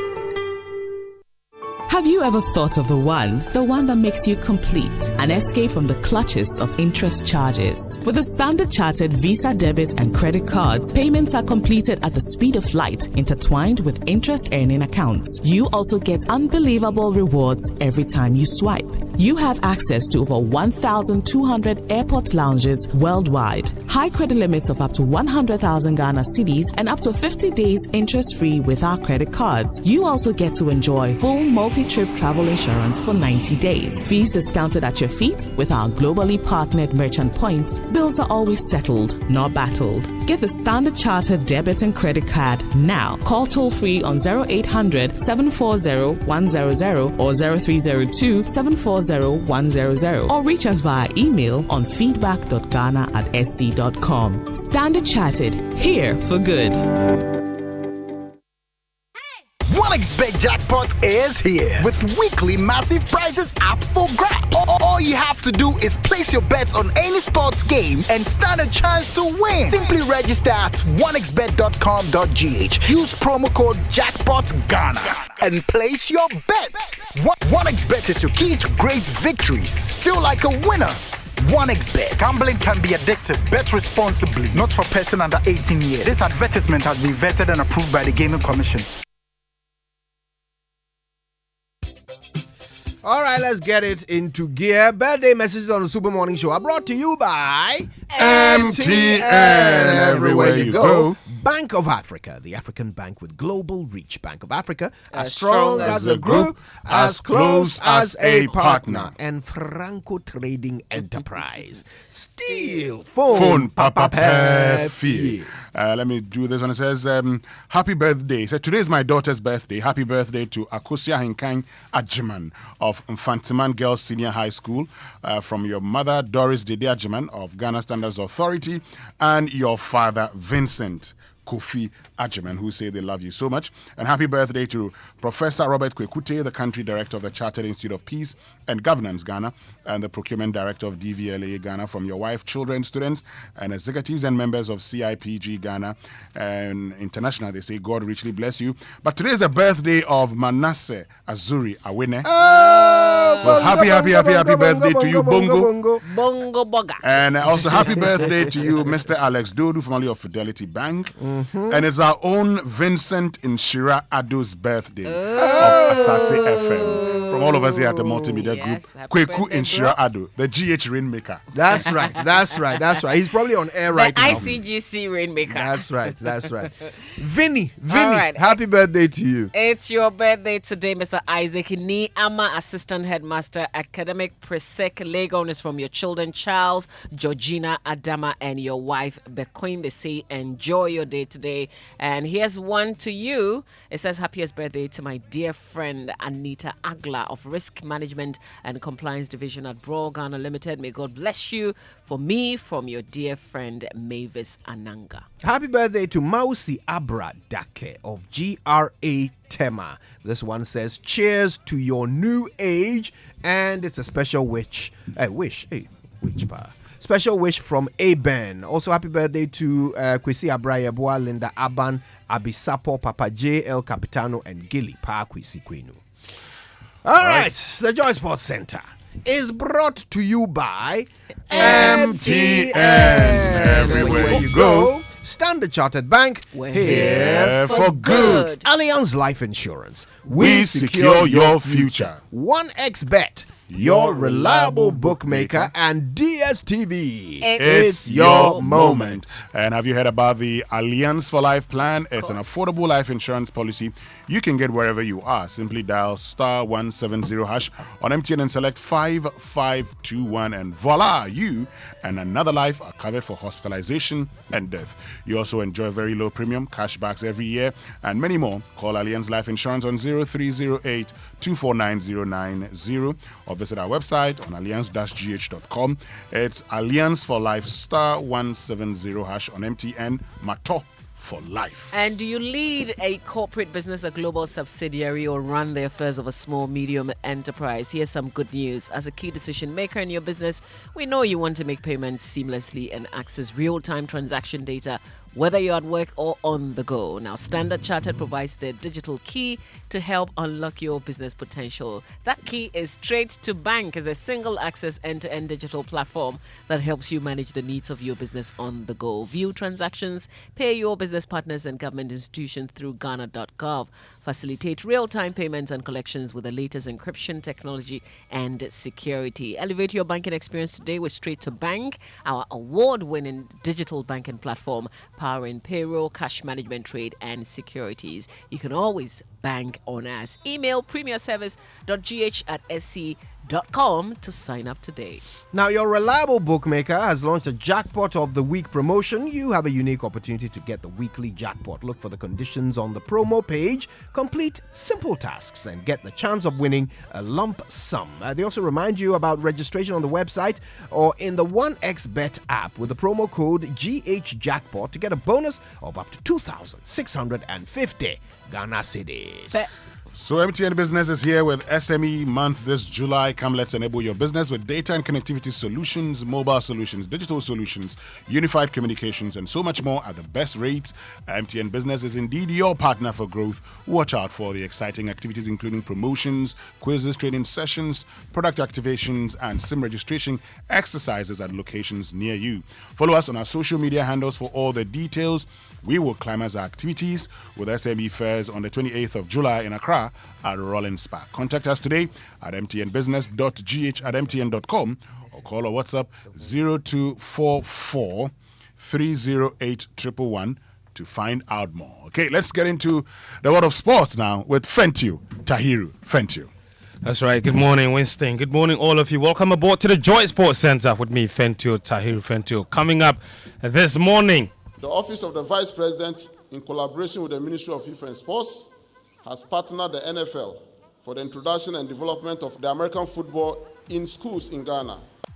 Yep, get ready. American football is coming to Ghana as Sports Minister confirms plans to introduce the sport at basic school level. But first, let's get into Ghana's gold chase.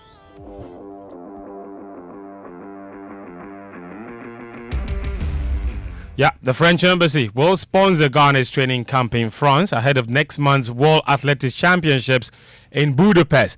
It is not yet known how much they have committed to the team, but Ghana's team will be in France for at least 2 weeks ahead of the competition. Despite the promise of Ghana's athletes recently, the Athletics Federation have struggled to properly prepare athletes as a team ahead of international competitions. But it won't be the case this year. The young athlete that went to US about 6 months ago are doing incredibly well.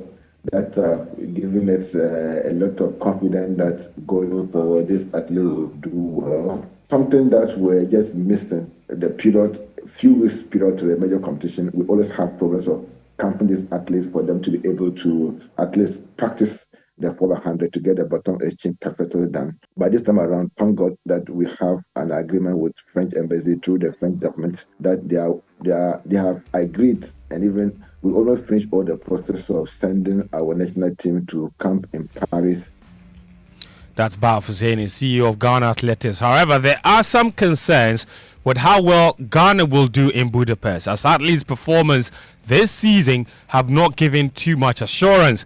Ahead of last year's competition, Benjamin Azamati and Joseph Paul Amwa clocked sub-10-second runs to earn automatic qualifications. But this year, Ghana's 100-meter sprinters have struggled to produce sub-10 performances over the distance, while 200 meters and long jump athletes have not put up convincing numbers this season. Dr. Andrew Owusu will be one of Ghana's coaches in Budapest, and he's not as worried as fans and pundits. It's about peaking at the right time. So let's use Joe Paul as an example. Yes, he ran 994 last year, but if you remember in Mauritius, Joe struggled, right? I think he ran at 2017, something in the 200. The way the qualification system is set up, unlike say maybe 5-6 years ago, that automatic standard is extremely high. And to be honest with you, with automatic standard, yes, you run it once, but then you are going to have people who are coming in through the second route of qualification. And in this case, we are talking about the ranking system where you are using an average, the top 5 performances, average of the top 5 performances. And so if you look at that average performance, it might actually be better than somebody who may have run, one time very fast and had issues. Having said that, as CEO mentioned, right around April going into May, the times that collectively they were running, especially on those who would be on the 4x1 team, was much faster than last year, which is on average.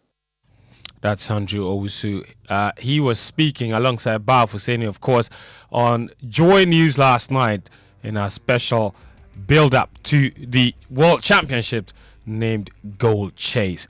More on Ghana's preparations for Budapest in our subsequent bulletins. But elsewhere, Ghana has received $9 million from FIFA as prize money for the Black Stars' participation in the 2022 FIFA World Cup. The Black Stars were one of 5 African countries in Qatar, but they suffered a group stage exit after winning just one of their 3 group games. Not that it matters exactly now, as the much talked about participation fee has hit the GFA's account. But how is it going to be spent?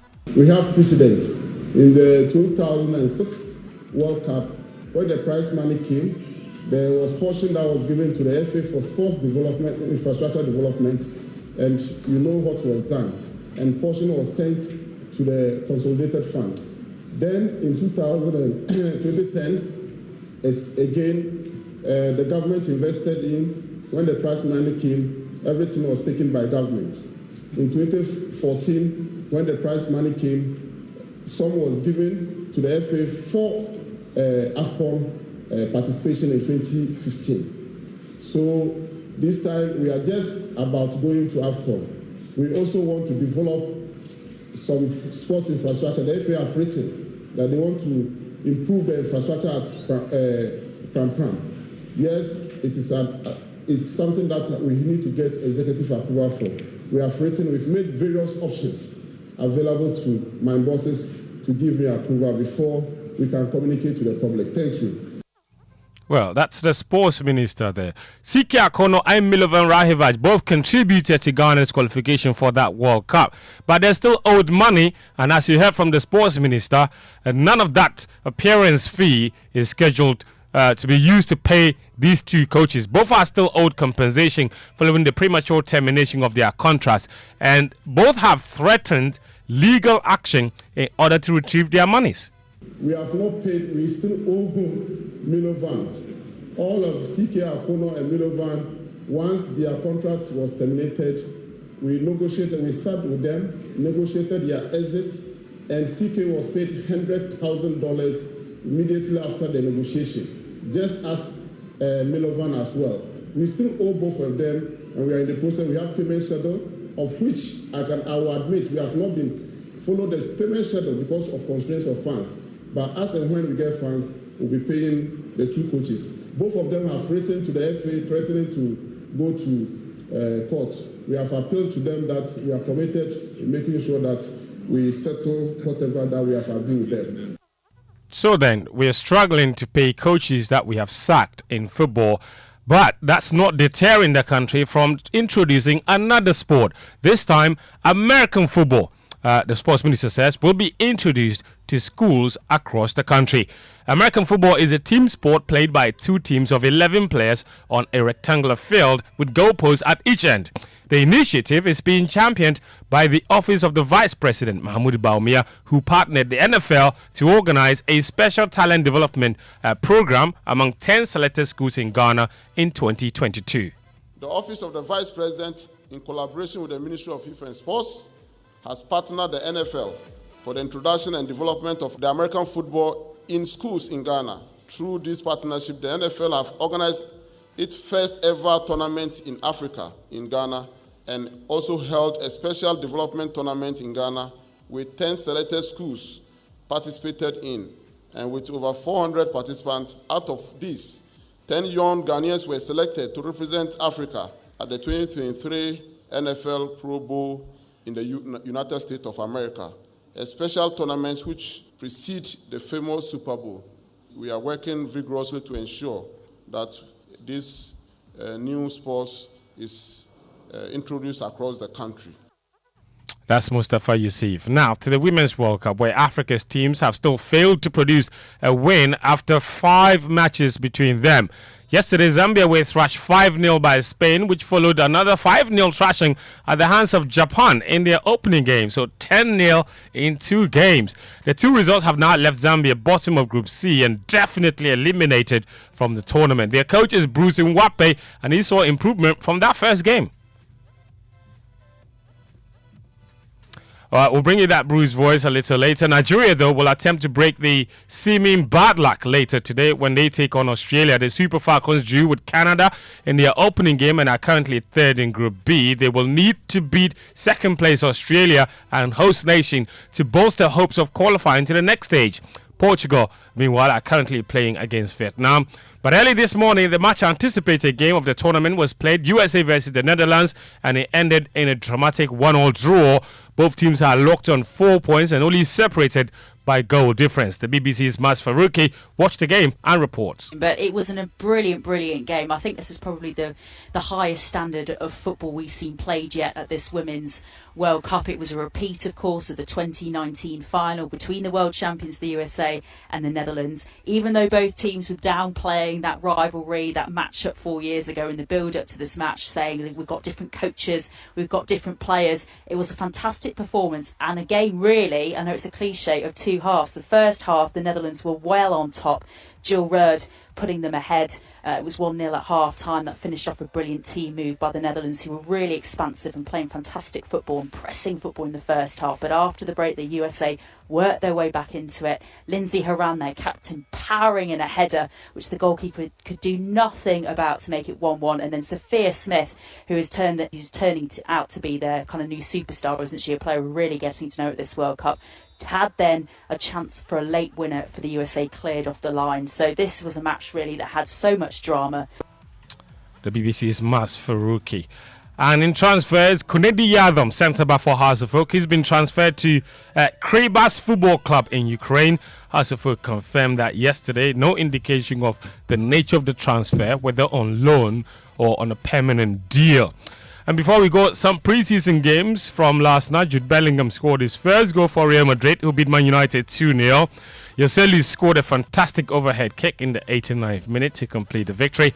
And it was Andre Onana's first game for the Reds, and he took in 2 goals. Nicholas Jackson, on the other hand, played his 3rd game for Chelsea and scored his 2nd goal this preseason as Chelsea drew 1-0 with Newcastle United. Arsenal, they beat Barcelona by 5-3. And that's all the sports for now here on the Joy Sports Centre. My name is Fentu, Tahiru Fentu. There's more sports on our website, myjoyonline.com/sports. Mama V? Thank you, Fence. Have a good one today. Our social media messages here on the show brought to us by EcoBank, the Pan-African Bank. Ghana is commissioned us to know your HIV status and take steps to protect your health. Number 10, liver salt, a refreshing relief, and GTP lifestyle. Now, does your existing salary account give you more? Is your salary in the right account? Worry no more. The EcoBank salary account is here to help you. Open an EcoBank salary account today and enjoy free life insurance, which covers temporary and and permanent total disability, critical illness, hospitalization, retrenchment, and death. With the EcoBank salary account, you have the ability to save as you spend, free debit card, access to loans, and more. The best part is that you stand the chance to double your salary in the EcoBank Double Salary promo reloaded from now till the end of July. So open an EcoBank salary account today by visiting an EcoBank branch or ecobank.com to open an account online for amazing benefits. Please beware of scammers who may contact you on this offer. Always visit an EcoBank branch or call EcoBank toll free on 0800 003 for further details on the EcoBank salary account and the EcoBank Double Salary promotion reloaded. Terms and conditions apply. EcoBank, the Pan-African Bank. We've got food for thoughts coming up shortly. This one, Gantuan account. Why are you running? It's all about the EcoBank salary account. EcoBank salary account. Why? You gonna make me fly? I promise, it will make your pockets rise. The salary account comes with many incredible benefits like free life insurance, which covers permanent total disability, critical illness, hospitalization, temporal disability, retrenchment, and death. Also save while you spend, access loans, get free debit cards, and the chance to double your salary and more in the EcoBank Double Salary promo reloaded. It's starting from this May to July 31st, 2023. And there are so many other consolation prizes to be won. Hey, no wonder my hand was itching. This is the perfect account for my salary. So go ahead, open an EcoBank salary account today. You also stand a chance to win more than double your salary from 1st of May to the 31st of July in the EcoBank Double Salary promo reloaded. Terms and conditions apply. This promo is under the supervision of the National Lottery Authority under the Caritas Lottery platform. EcoBank, the Pan-African Bank.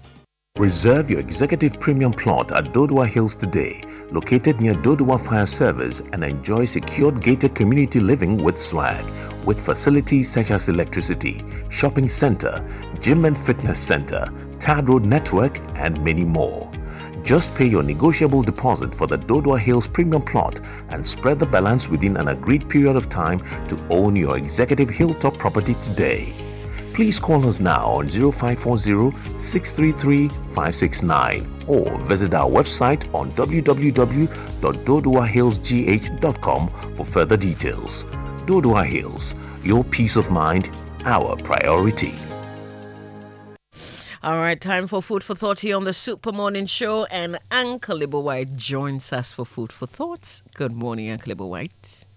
Hi, good morning, gorgeous. How are you? Very well, thank you. How are you? Well, I'm doing good. I'm doing very good. We're going to Kumasi this weekend with Secret Code of Wives. Nice. We're going to Kumasi. We'll be going to Takoradi as well, right? Yeah, we'll go to Takoradi and we'll go to Tamale. Okay. But this weekend is for Kumasi. So if you are listening to us and you intend to be in Kumasi this weekend, add this to your plans. Or if you have friends in Kumasi, call them and tell them to turn up at the CCB building auditorium at KNUST Kumasi. Okay. Saturday and Sunday. Better still, you can buy a ticket for your friends in Kumasi. Yeah. Yeah, you can. Yes. Yeah, that'll be fantastic. Well, Bobby, this morning I begin with a quote from the Chinese philosopher Confucius. He said, quote, "In a country well governed, poverty is something to be ashamed of. In a country badly governed, wealth is something to be ashamed of." End of quote.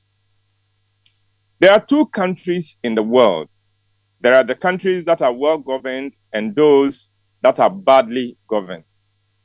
The good news is that a badly governed country can become better governed depending on the competence and values of the one in office. And a well-governed country, on the other hand, can also become badly governed depending on who is in power. This morning, I want to share with you how you can tell a well-governed country from a badly governed one. Here we go. Number one. In a badly governed country, members of the ruling class and their families get to treat national wealth as their personal wealth. When Mobutu was the president of Zaire, an international youth organization decided to hold one of its annual conferences in that country. The local chapter of that organization appealed to the government for support to host the conference.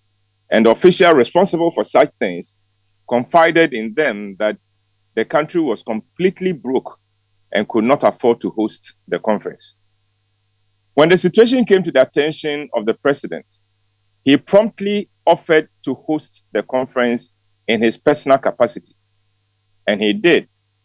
He gave the organization their most impressive conference up to that point. His country was broke, but he was not. He was indeed far richer than his country. This kind of situation is possible only in countries that are badly governed, because in those countries, those in power get to treat national resources as their personal resources. And so, what should come to the nation goes into the pockets of those in power and their family members, their friends, and sundry collaborators.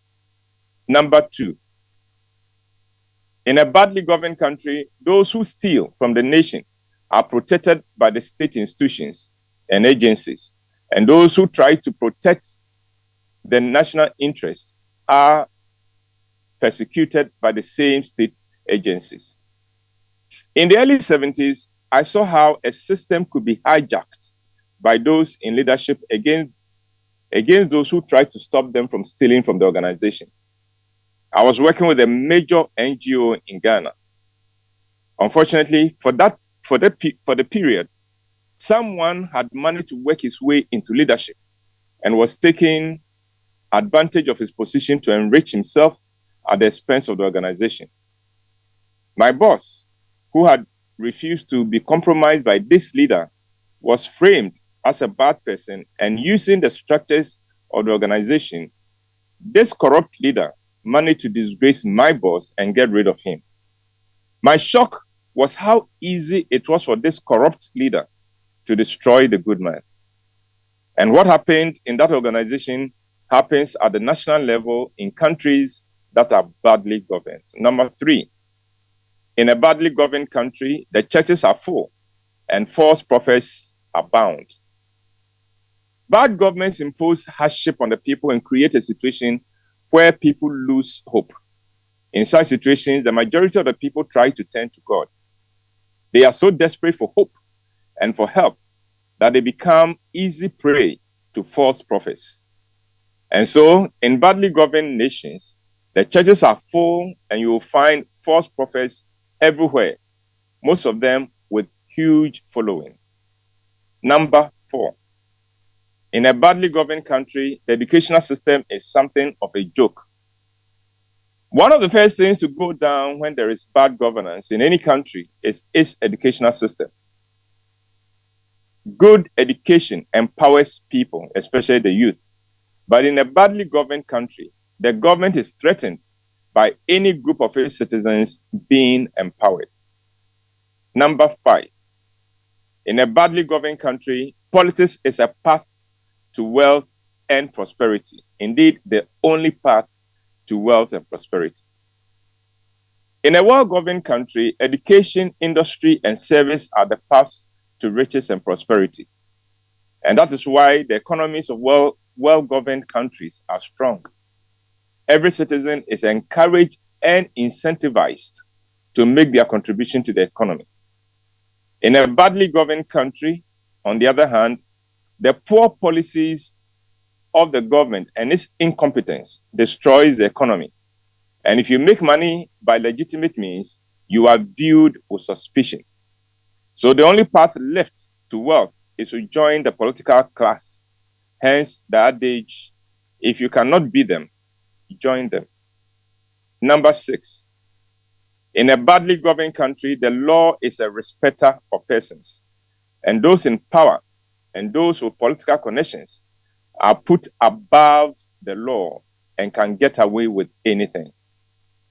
When Tony Blair was Prime Minister in the UK, his son was arrested, and when the police discovered who his father was, they summoned him, that is the Prime Minister, and threw the book at him. In a badly governed country, the policeman who dares arrest anyone with political connections has just sacked himself. Number 7, in a badly governed country, winning power is a matter of life and death and politicians are willing to set the country on fire if they do not win. The beauty of politics in a well-governed country is the ease with which power is transferred from one leader to another. Elections may be fiercely contested, but once the results are declared, the loser concedes and the country moves on. In a badly governed country, the party in power does not accept the possibility of losing. State resources are employed to keep the party in power. Meanwhile, the opposition also want to have the chance to lay their hands on the national resources.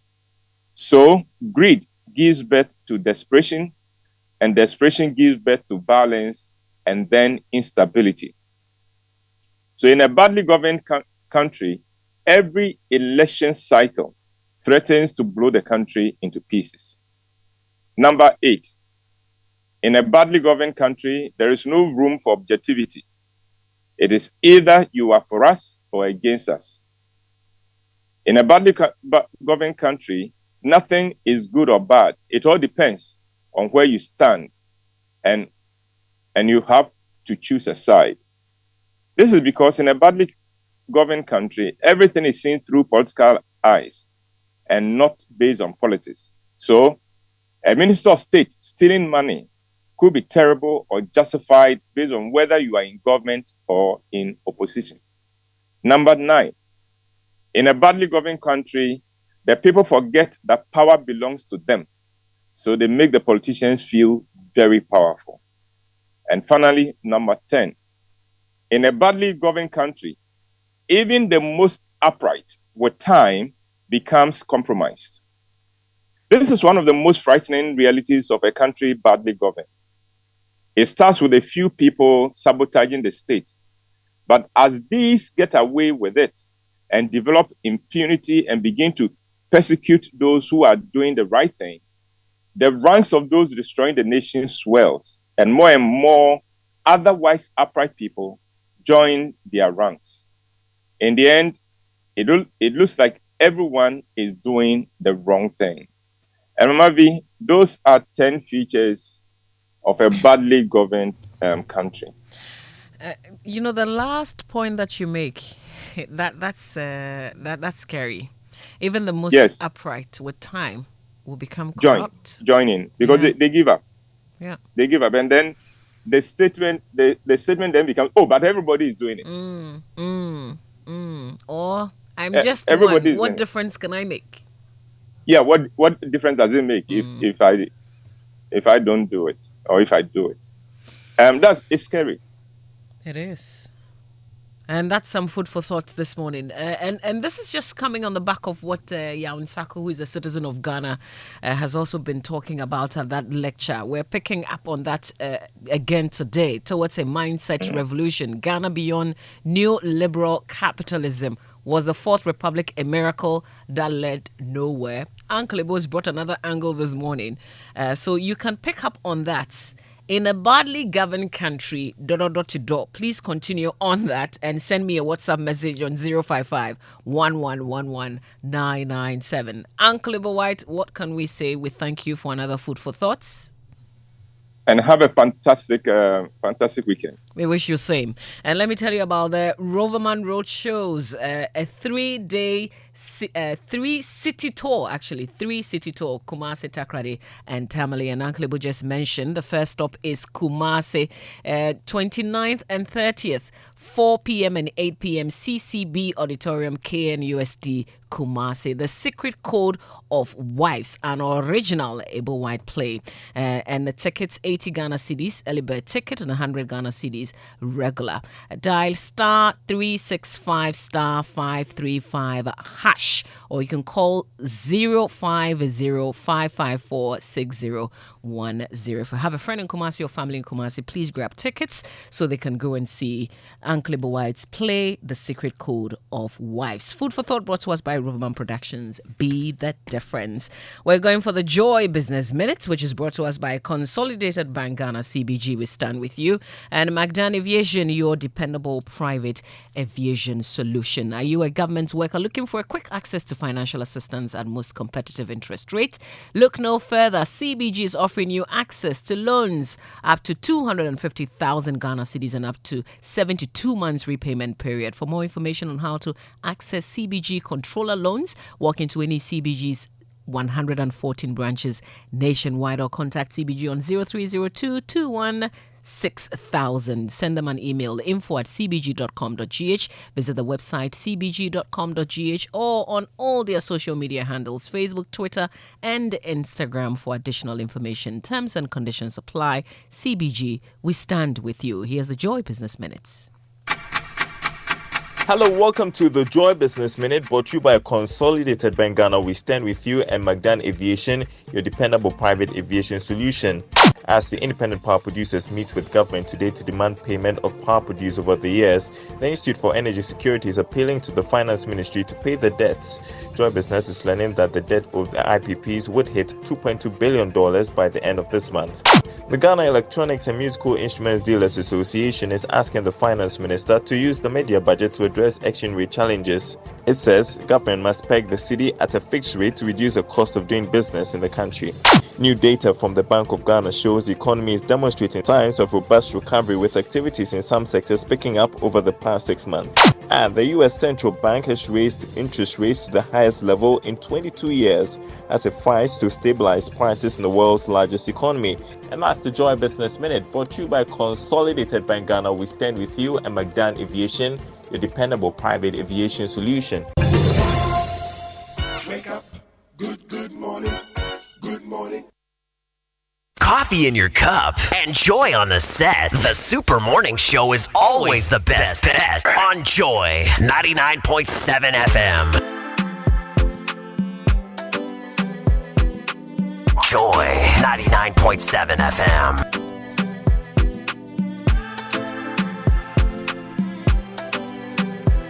It's the Super Morning Show here on Joy 99.7 FM. Thanks to Daryl and the business team for bringing us the Joy Business Minute.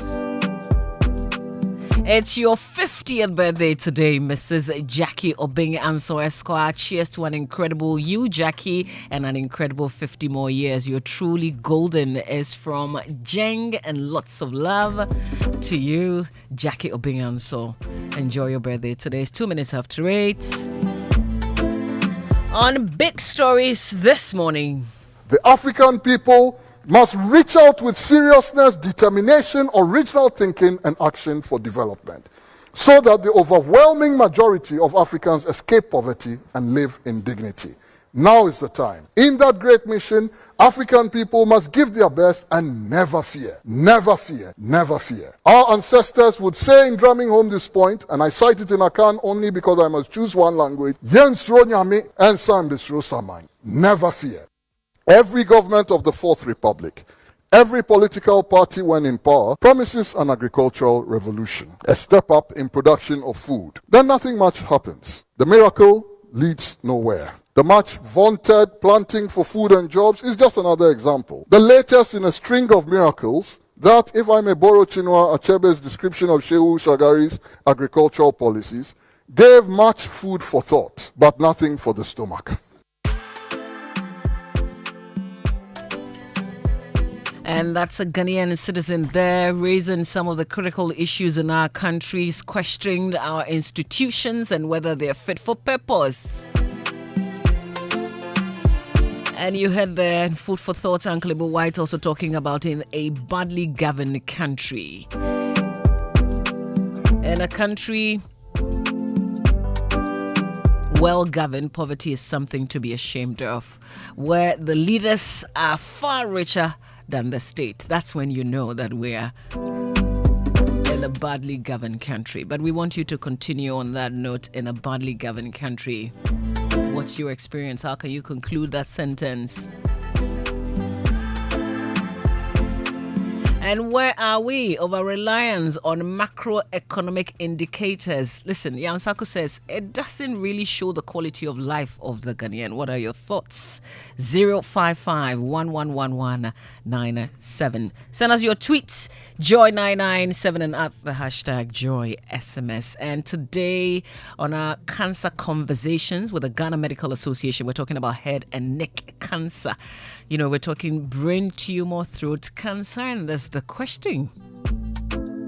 Is it true that oral sex, for instance, is a risk factor? The doctors will answer all the questions here on the Super Morning Show today. Our big story is brought to us by Vodafone Further Together. Latest film is your partner for life, Belmonte by CPL Developers, the ultimate luxury experience. And Access Bank, your number one remittance bank. Access Bank, more than banking. The demo promotion is ongoing, getting exciting every day. Don't miss this opportunity to cash out in the demo promo. All you need to do is to purchase airtime or bundle with 5 Ghana cedis or more and receive up to 20% cash back in your Vodafone Cash wallets. Also participate in the Vodafone Demo Dance Challenge and stand a chance to win amazing prizes from Samsung Ghana. iPhones, earbuds.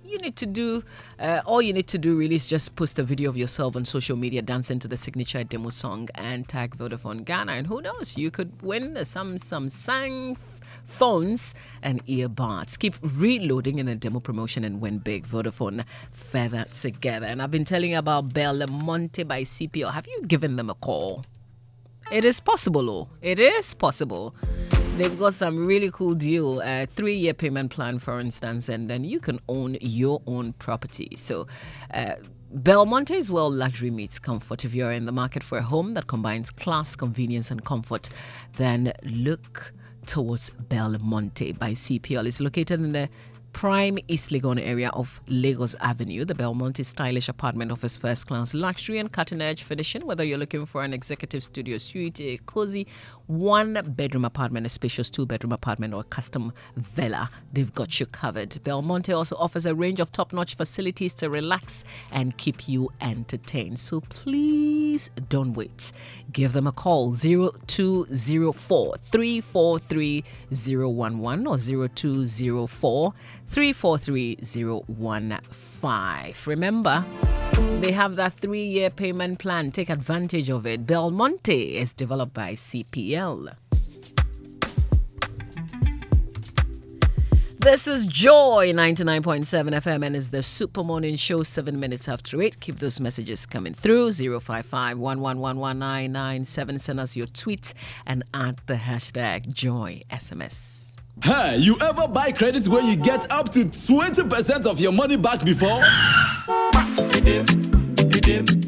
Make I tell you about Vodafone's demo promo. See, anytime you recharge a demo, you get up to 20%, whether it be short code or your Vodafone Cash wallet, or you don't use credit transfer to your number or someone else. And now you be high tech, so you don't use my Vodafone app or any payment app.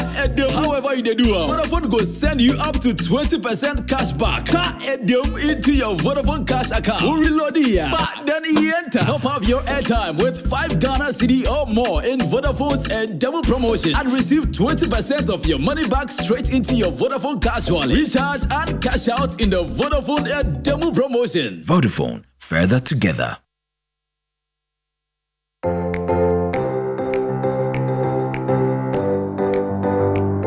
Comfort, durability, finishing, quality.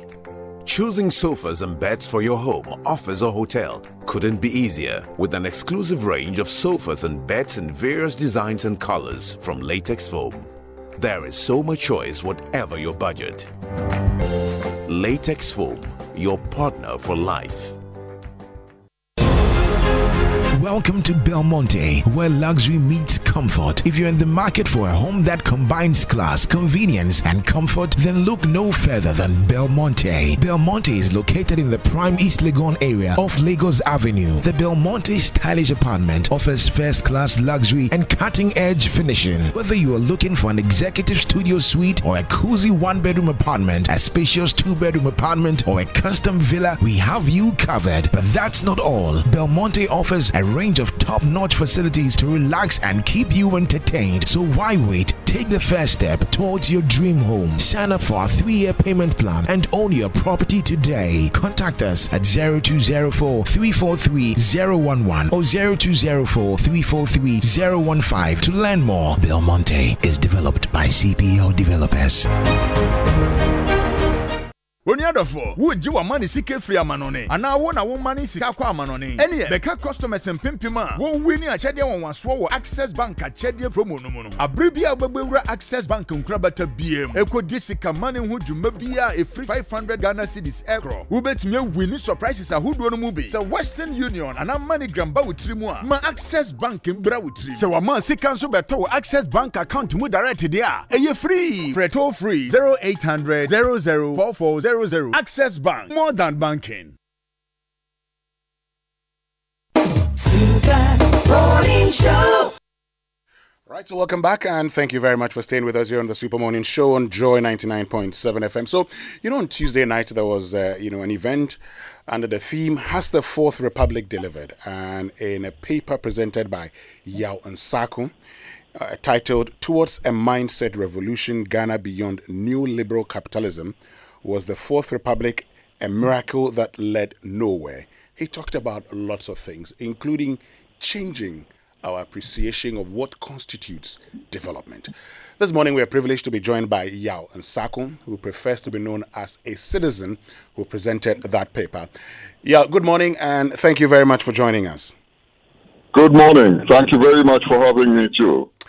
Great. So let's get into the conversation and start off with your view on changing our appreciation of development. First, what's wrong with how we perceive development and what must change about our perception of development? Well, the development discourse, and when I say this, I talk more about policymakers than about the people on the streets, because I think the people on the streets understand what development is and they know what they're looking for from it. But the development discourse in neoliberal democracies, especially in the duration of the Fourth Republic, has been over-financialized. Okay. So when we talk about development, it very quickly goes to GDP growth. How much did we get in Eurobonds? What is the deficit? And so these are all important indicators, but at the end of the day, they are not the outcomes that we are necessarily looking for. The outcomes that we are looking for in a democracy, in my view, are well summarized by the timeless and ageless ambitions of the French revolutionaries all those years back. We are looking for more liberty, more egalitarian opportunity, more fraternity. If you unload that properly, what development must, in the end, if it is to be vibrant and viable, deliver is a better life, dignity, more opportunity to all the citizens, not just a small group of people. Okay. And this better life that you talk about being delivered to all the citizens, where do we start from? Well, I'm by nature not someone who likes to dictate to people because I have a point of view, but I recognize that in this country there are also 32 million other people who have an equal point of view. Sure. So when you ask me where we should start the development discourse from, the first thing that I say is that we have to have a process of engagement where our policymakers and leaders are truly engaged with all sections of the society. They are very responsive and they are able to take inputs and learning from all places in the society and distill it into an agenda, a strategy, a plan, whatever you want to call it, that it then enables people to be mobilized seriously, intensely to deliver their agenda. So the starting point for me is always conversation. Democracy, in my view, is a conversation, and as soon as the conversation stops, decay sets in. Okay. And talking about the conversation, I mean, in the past we've had some of these conversations. In the past we've talked about what we need to do as a country in order to grow. Now, you've talked about some of them in your paper, for instance, but you've had concerns about the implementation. So, for instance, we've talked about how, as an agrarian economy, we must go about agriculture. We've talked about irrigation. We've talked about value addition. And so we had all these plans about, planting for food and jobs. We had plans about one village, one dam. And we had plans about one district, one factory. What didn't we get right in all of these? I wonder whether the design of our democracy instills sufficient accountability to the people. I mean, what happens when people make all these promises, which I call miracles that led nowhere, and they don't deliver on them? They still stand for elections, and they have a reasonable chance that they will be re-elected by us, the people. Now, if you have a democracy where people can thrive without delivery, then there's not much of an incentive for people to exert themselves in order to deliver what they want. At election time, they go around. That's why I call this a Santa Claus democracy. They go around, they pay some amounts of money to people here and there. In the paper that I presented, I said the CDD said to become president in Ghana requires $100 million. That is a huge amount of money if they are right in their estimate. So you build a subculture where miracles that lead to nowhere become the order of the day. Promises are made, no intention of delivery. The people themselves, including you guys in the media, have contributed to a situation where we have a very short attention span. An issue comes up, it's talked about for 2 weeks. The next time something else has come up, and we abandon it and forget about it. So you do not have the stamina and sustained engagement of the people that is required to keep leaders accountable. And then on another level is the execution is a capability, is a skill, which we should be teaching in our schools as project management, etc. To be able to drive execution, you must also be willing to hold people accountable. And that does not always mean that you're taking popular actions. Accountability sometimes means you must take tough decisions and tough actions in order that whatever prosperity we are looking for as a people may be developed. So when you mix that cocktail, I think you then have an understanding of why we are where we are. We say many things, so and then nothing happens, and we move on. So what then must change when it comes to our democracy? First is the over-monetization must stop. And over-monetization must stop. If I can ask you the question, tell me if I ask you the question, how much an American president spent on an election, you just need to go online and Google, and you will know from where Barack Obama, what you can find out. Now, you tell me, how much did Nana Akufo-Addo spend on the last election? How much did John Dramani Mahama spend? You can't answer. No. Where did the money come from? You can't answer. So we have collapsed into a situation where the Nobel laureate, Wole Soyinka, said, the so-called democracy we are practicing has collapsed into a public auction for the highest bidder. And if you have that situation, you go nowhere. So fundamentally, we need to sit down and have a conversation about how are we going to dismantle the environment of financial opacity. In the presentation, I mentioned that we had been ranked number 9 on the Financial Secrecy Index. So the 9th West African country in terms of a lack of financial openness. This is a call for us to really sit up and say, what is going on? How can we have, in a so-called democracy, how can we have a so-called regime of opacity of that degree coexisting? It means that the financial fund flows that are going into our political system, we are unable to track. It is heading then, as I said on the day, towards what became known in Latin America as a narco state. Soon, there is significant state capture. A few actors begin to control everything in the country because they are the people who have money. And if a few actors control it, they don't control it in order for the prosperity of the masses. They control it so that they themselves enrich themselves.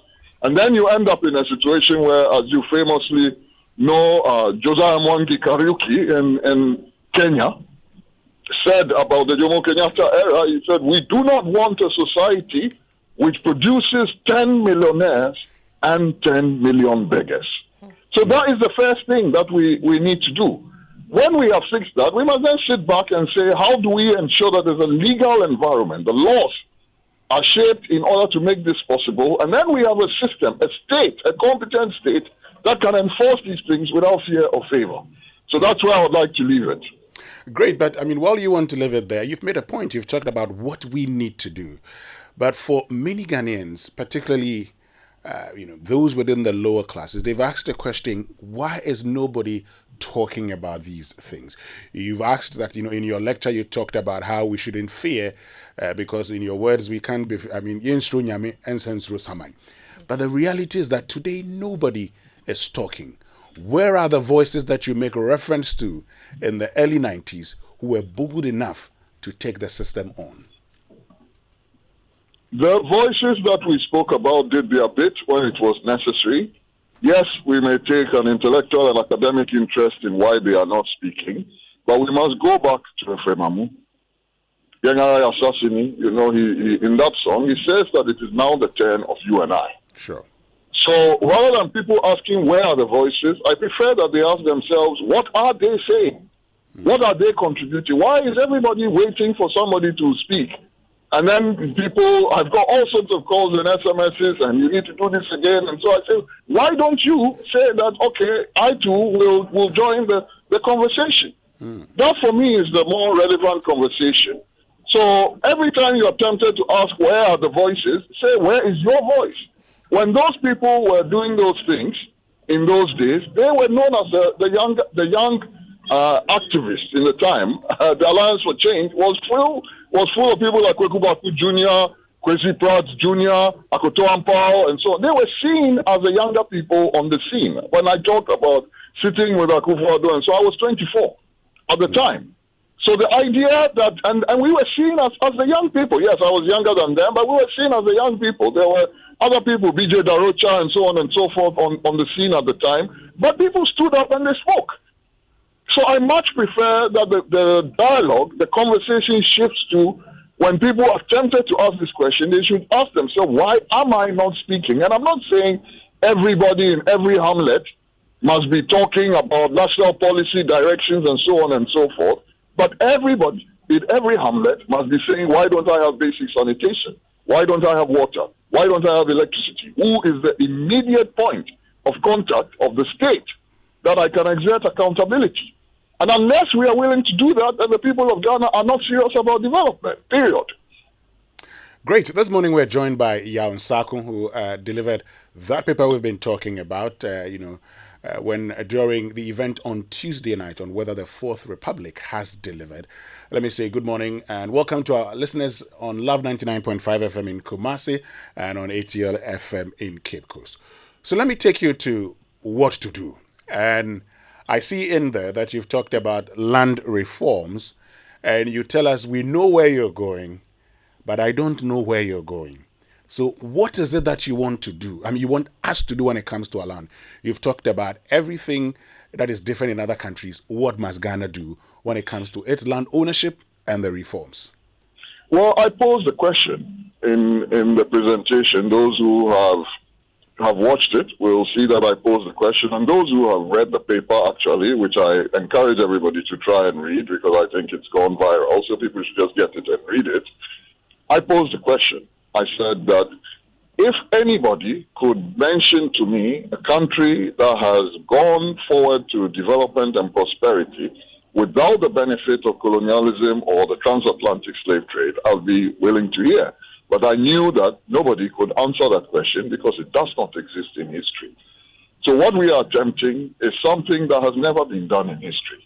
And I need a reason to understand why something that has never been achieved in history will be achieved in Ghana alone. This was essentially the way that I framed it. What we must do is the question that you're asking. Well, it should be obvious to you. You go around the country, we have land guards. You know about land guards? Sure. It's a very euphemistic reference to the existence of private militias. We have lost control of this agenda to the extent that foreign missions have now had buildings broken down. There is even a question mark over whether the premises of a foreign mission is even the territory of the country that is hosting it. But let's leave that for the legal brains to debate and so on and so forth. And yet, our land mess sometimes gets even to that extent.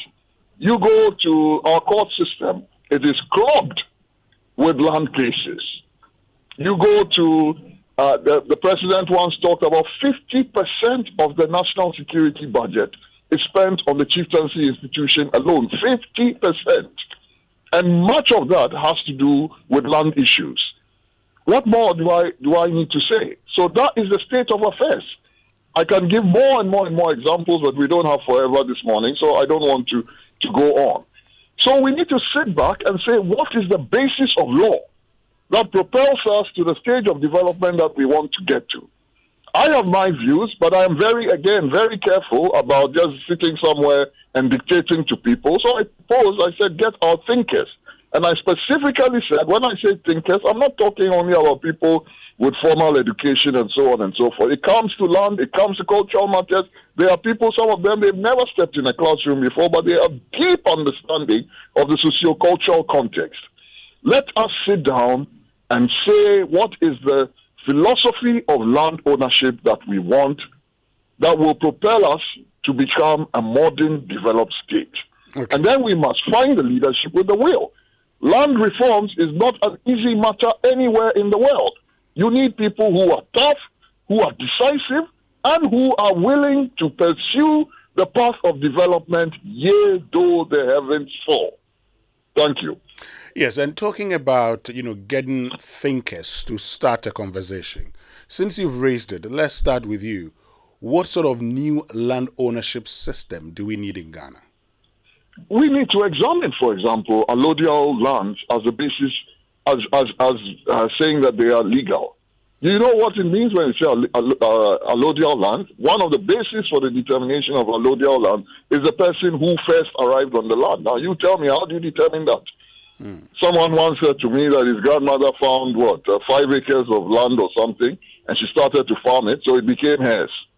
This can be the basis of law in 2023, but we don't want to upset the cart. So we agree when we say land is owned, extensive amounts of land are owned by some families. They came from their mother's womb with the land or what? How were they able to get it? And then you're told that, well, conquest is a basis of ownership in the law. Now, what are we saying? That I went somewhere and because I had the military or martial means in order to be able to defeat somebody, I took that person's land, and then the historical basis leaves it with me, and we are not willing to have a conversation. Then why did we battle colonialism? Why are we angry with the armed robbers then? We should also leave them. They go somewhere, they battle, they take your property, it becomes theirs in 40 years, 50 years, 60 years. So these are real issues. I understand the complexities. I know why, with an incompetent state and in a Robinson Crusoe society with a Santa Claus democracy, when you mention these issues, the politicians don't want to talk about them. Because all they are thinking about is, if I try to do this, then I'm going to lose votes. But if that's all that we are going to do, then as Christopher Okigbo, he said in a different context, he was referring to poetry, when he said, art is not a contest for the popular vote. We must keep that at the back of our mind. Development is not a contest for the popular vote. If we want to develop, we have to take the difficult decisions that are necessary to get us there, and we must be willing to do what it takes. You talk about all the great leaders that have been able to deliver great structural transformation in their societies. They were tough people who could make tough decisions to move society forward in the long term. They were not thinking about the next election and the next cycle here and there and so on and so forth. They were thinking about the long-term health of society. Great. So what difficult decisions do you propose when it comes to land ownership? I've mentioned quite a few of them. Allodial lands as the basis of law, we need to change it. Okay. This sort of arbitrary emergence of anybody says I'm a family head and therefore I own all these extensive amounts of land and so on and so forth, we need to look at it and say, how do we change the laws in order to make that? And these are not things that when we talk about them in Ghana, we think that they are pie in the sky. This was done under Mao Zedong in China. It was done under Lee Kuan Yew in Singapore, General Park in South Korea. The Ho Chi Minh movement that emerged in Vietnam, they had to do this as well. So these are not things, Kagame, I've been talking about Southeast Asian countries and North Asian countries, but Paul Kagame has started a basis of reform in Rwanda. So when you mention these things in Ghana, they say, oh, but you're not realistic. I mean, so if we want to be realistic and mad in mediocrity, then, well, yes, let's stand still. But if you want to change society and you want structural improvements, then you have to make structural changes. Great. Because of our time, I mean, let's get to the public sector. You've actually talked about Ghana's public sector. You've compared that to other parts of the world. You've talked about the people within the public sector in itself. You've talked about how in other countries people have hired the best brains. Tell me, what should change about Ghana's human resource within our public sector? Well, that is a very big question. But the first thing that I would talk about when you talk about changing the talent base, which is what your question is that you have to look at your educational system. That is the first thing, from kindergarten to PhD. This was done when the internet emerged as a major driver of society. Singapore under Lee Kuan Yew went back to the educational system and changed it. And the reason was, according to Lee Kuan Yew, he said Singapore had been built on a model of hard work and conformity. But with the emergence of the internet, the world was no longer at steady state and could therefore not carry along on a model of conformity. So they had to inject into the educational curricula the importance of creativity. And they changed all the way to kindergarten. As we speak, the Chinese are talking about how to re-establish at the level of the global Olympics the Rubik's Cube. Why? Because they are disturbed that the preponderance of gadgets in society may take away from the analytical capabilities of children. This is how people who are serious about their society think about it. Now, we have to ask ourselves, in our educational system today, are we training people who can be world beaters in the future?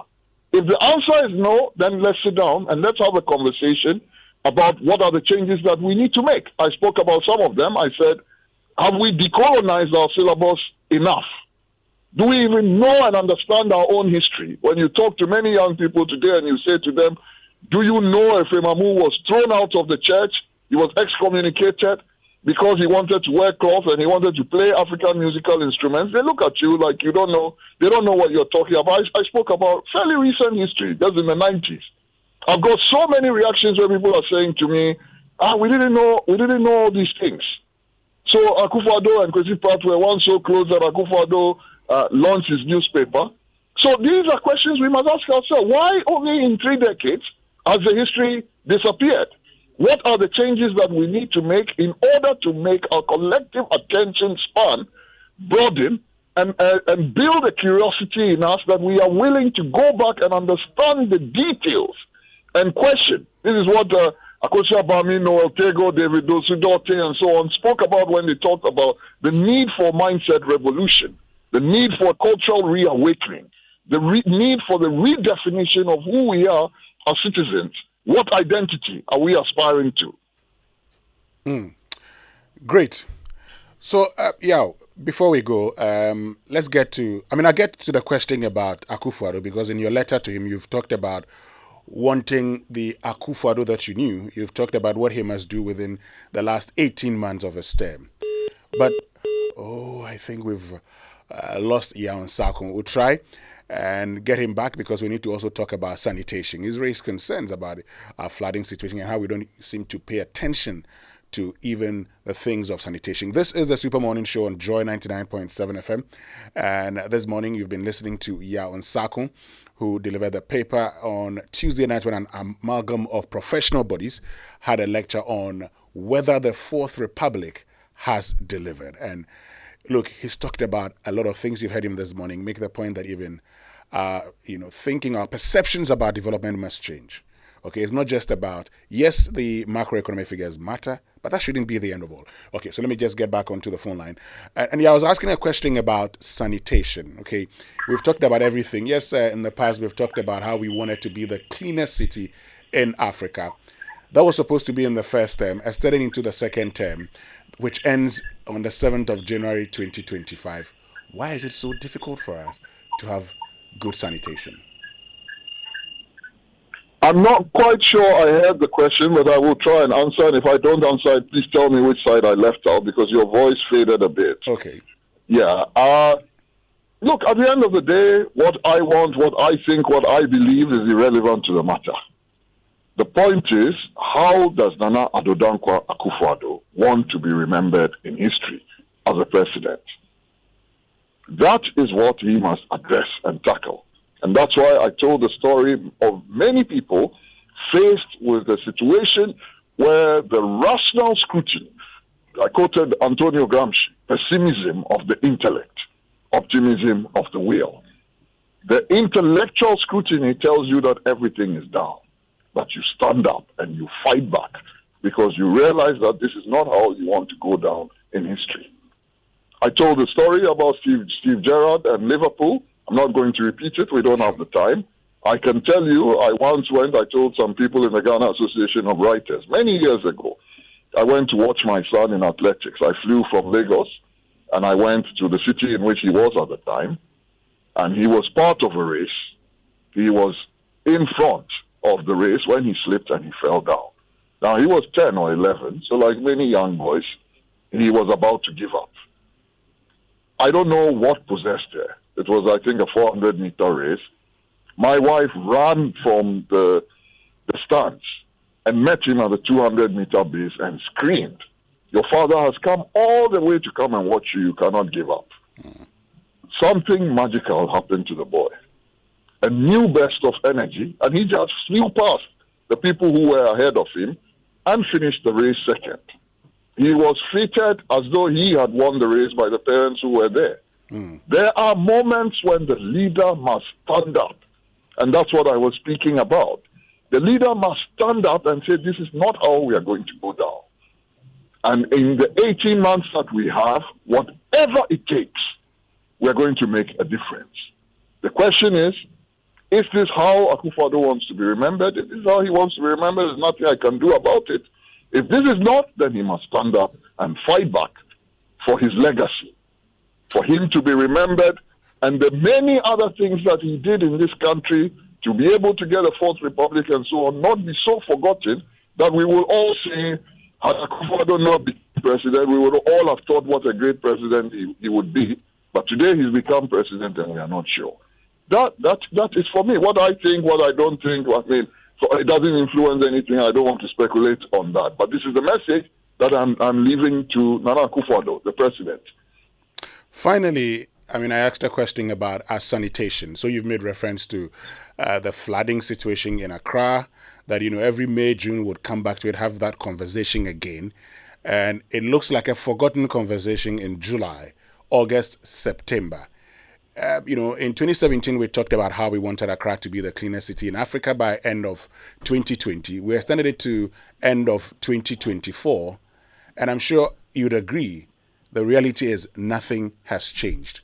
What is the problem? Well, look, sanitation is not just a behavioral problem. When the floods happen, you hear the politicians screaming citizen behavior, and we dump things in drains, and then they get silted, and this is why. And you know the story. I don't need to tell you the story. We hear those sorts of stories. But sanitation, at the end of the day, is down to competent logistics. You have to have places where people dispose of garbage. You need to have proper city designs. You need people adhering to the law, not building in waterways and sharing land among themselves and building even in reserved areas, Achimota Forest and so on and so forth, all being encroached on. Then you have a sum total of a breakdown. Abnormal conditions, as I call them, take place, and people just litter and so on and so forth. So to be able to get a clean city, basic sanitation in place, calls for competent logistics and planning and the enforcement of law and order. When you start it and you sustain it for some time, it becomes a behavioral take-up at individual level, and then at scale, it becomes culture. And people even forget that once you have to do all these interventions. Singapore did not start out being as clean and hygienic and antiseptic as it is today. In fact, if you read Lee Kuan Yew's book, he talks about the time when stray animals were roaming the streets in an uncontrollable manner. How was the problem solved? Lee Kuan Yew gave a week.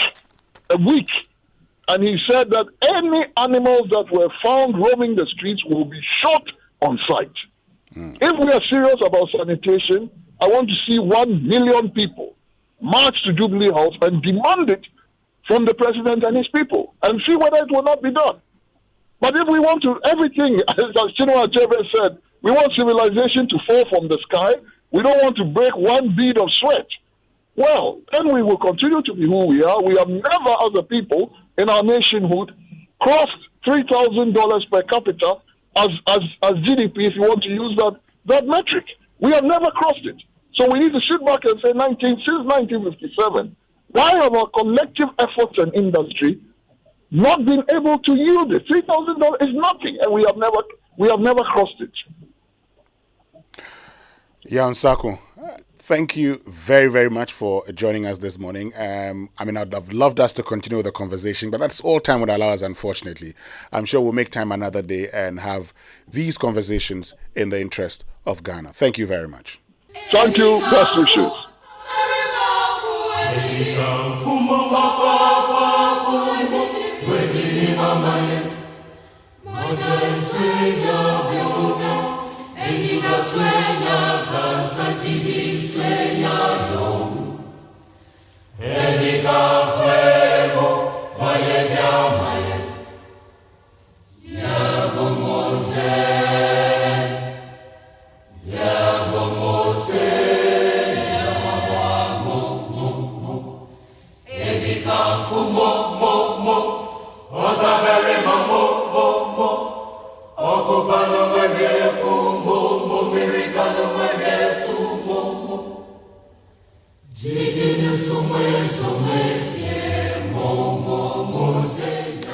And you heard Yaw Nsako make that point that, look, if we want development, we must demand it. If we ask the question, why is no one talking? Ask yourself, why are you not talking? What is it that you can also do? When we return after these messages, we get into a conversation about head and neck cancers. We'll be right back. Hello, Auntie Araba. Hey, Bugger, how are you doing today? I want to buy Pepsodent Cavity Fighter, but I don't have enough money.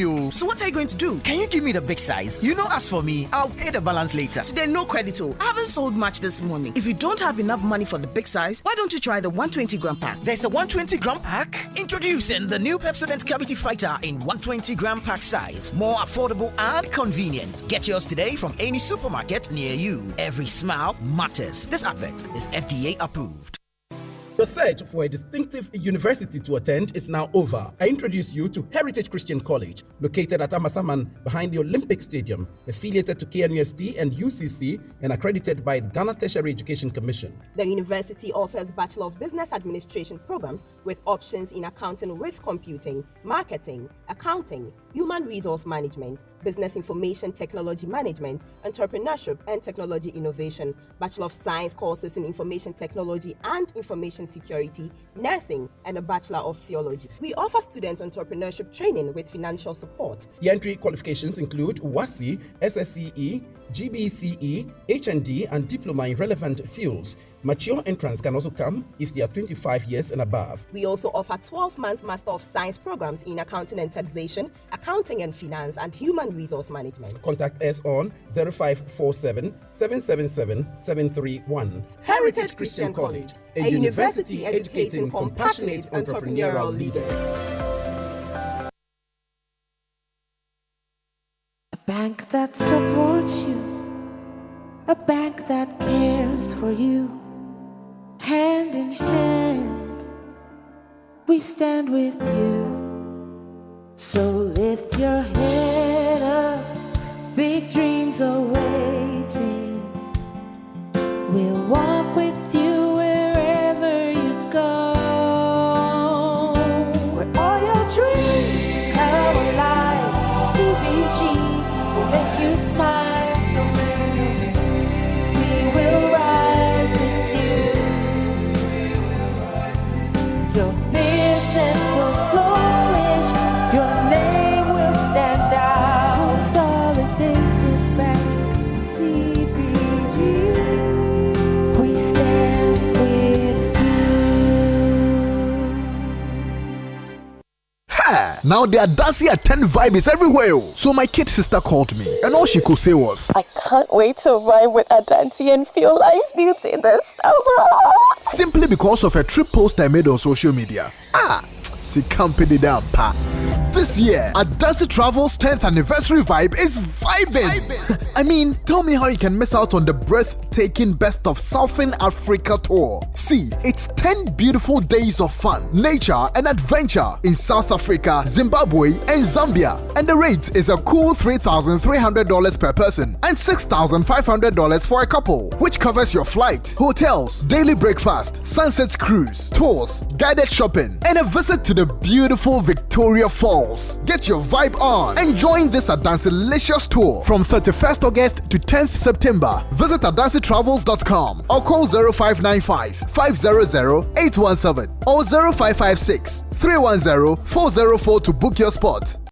Hi, now let me share my wildlife experience with you at Safari Valley Eco Park. On our arrival, we were greeted by experienced tour guides who took us through an orientation on how best to enjoy the experience. We were surrounded by wildlife from the moment we entered the eco park. We saw zebras, sable antelopes, crown cranes, maras, silky chicken, emus, wallabies, deer, ponies, and so many animals. We watched the animals roam freely in their natural habitat, undisturbed by our presence. Our tour guide told us so much about the wildlife, their behavior, and how to interact with them. I even fed them. We also went fishing. Then we took a break to have lunch in the beauty of the open space. All of this fun and activities for a starting price of 250 cedis, and it's free for children below 6 years. As the sun began to set, it was time to go back home, but not before our sunset dinner by the campfire. We've had a thrill of a lifetime, and I can't wait to visit again. Safari Valley Eco Park, bringing you closer to nature.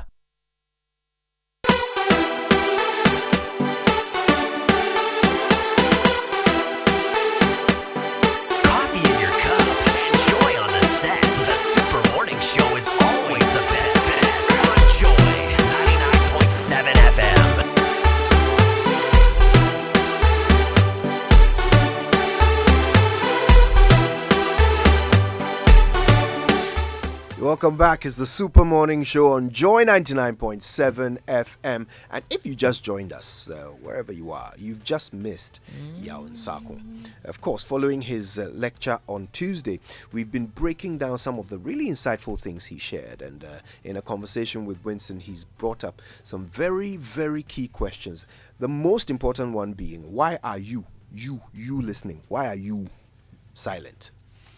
With all the things you're unhappy about, why are you not on the streets raging to ensure change? This is just the beginning of an important national conversation, so there will be more coming up. But up next, the Ghana Medical Association spends some time with us, continuing to educate us on cancers. And you know how insidious cancer can be. It doesn't only, wreak havoc on the body of the person it infects, but it causes destruction and disruption to the lives of loved ones. Today we are focusing on head and neck cancers. Okay, so that means we'll be talking about brain tumors, about throat cancer, and asking that all-important question that Mama V has been pondering. Is it true that one of the biggest risk factors for throat cancer, just as risky as smoking, is oral sex? We'll find out from the experts. But first, for the laundry drop-off, the grocery pickup, the lunch sit-down, or the tank fill-up, when asked cash or card, it's always card for me. I switch from cash to card for all my payments with MasterCard. Now, as part of measures to improve service experience to our cherished customers, Enterprise Insurance will be relocating its Odoko branch to Latile Houses near Cap Farm Electronics, Dacoman, just 300 meters from the old branch. Visit our new Odoko branch near Dacoman Junction for all your personal and business insurance needs, such as motorhome, travel, marine, fire, and special risk insurances. You can call us on 0302-634-777 for any assistance you may need. Enterprise, your advantage. And Heritage Christian College is a university set up to provide the missing link in tertiary education and is affiliated to KNUST and accredited by GTech. They offer the following programs: BBA program that with options in accounting with computing, accounting, marketing, human resource management, and business information technology management, BSc nursing, BSc information technology, BSc information security, and BA theology. And they also offer 12-month specialized master's degree programs in MSc accounting and taxation, accounting and finance, human resource management. Professional courses, they have ICAG, CIMG, CIHRM, and ICM UK, with media short courses also available. And they offer entrepreneurship training with financial support, 1 student, 1 laptop, but terms and conditions apply. Affordable and flexible fee structure with scholarships also available. Entry qualifications: WASI, ABCE, GBCE, HND diploma, and matured candidates who are 25 years or older. Dial *789*300# for online serial number and visit hcuc.edu.gh to apply. They're located at Amasaman behind the Olympic Stadium. Contact them on 0202-298399 or 0547-777731. Visit their website, hcuc.edu.gh. Heritage Christian College, a university training compassionate entrepreneurial leaders. All right then, so life is go, go, go, we know this, and it's hard sometimes to make time for the things that really count. So ABSA is not going to let banking get in your way. That's why with their digital channels, you can bank when, where, and how you want, so that you can focus on what or who is important to you. Banking has never been easier. You can transfer funds into your savings account, pay your old school union dues and your DSTV subscription, and so much more with a click on your phone. Get things done simply with ABSA's digital channels. That's Africanacity, that's ABSA. Terms and conditions apply. Go to absa.com.gh for further details.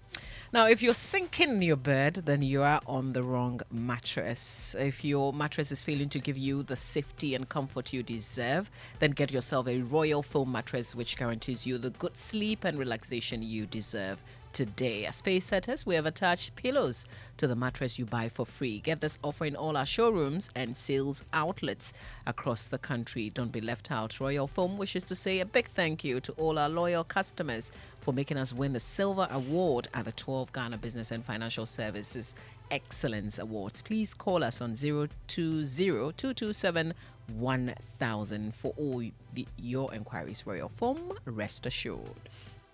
All right, so coming up, he's an officer and a gentleman. Dr. Yao Amankwa Boateng is a senior maxillofacial specialist at 37 Military Hospital. He's a fellow of the Ghana College of Surgeons, a member of Ghana Medical Association.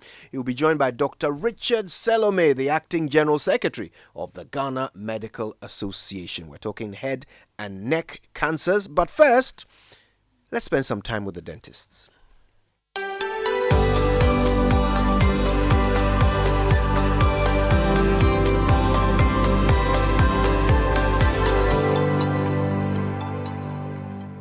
Hi, it's time with the dentist, and we're going to talk about saliva. This clear liquid that I'm sure you've not given much thought to has a big impact on your oral health. My name is Dr. Gwendolyn Amakwe Baiche, and this program is proudly sponsored by Pepsodent in partnership with Ghana Dental Association. Saliva is produced by structures in the mouth known as salivary glands. About 99% of saliva is water, and the other 1% is various components such as enzymes and minerals that help with its function. First and foremost, saliva moistens the tissues of the mouth to make us more comfortable when eating and when talking. Digestion of food begins in the mouth with the help of saliva. The enzymes in saliva break down the large complex molecules in food into smaller ones for easy uptake of the nutrients into our bloodstream. The acidity in the mouth increases whenever we eat, and saliva has neutralizing components that minimize the damaging effect of acid on the teeth. Acid on the teeth causes the minerals like calcium to move out of the teeth in a process called demineralization, and this can lead to cavity formation. Saliva, on the other hand, has the ability to incorporate these minerals back into the tooth structure in a remineralizing process to help maintain the integrity of the outer layer of the tooth, enamel. There are a lot of microorganisms present in the mouth. Saliva helps flush excess bacteria together with food debris left over after eating, preventing them from getting attached to the teeth and gums.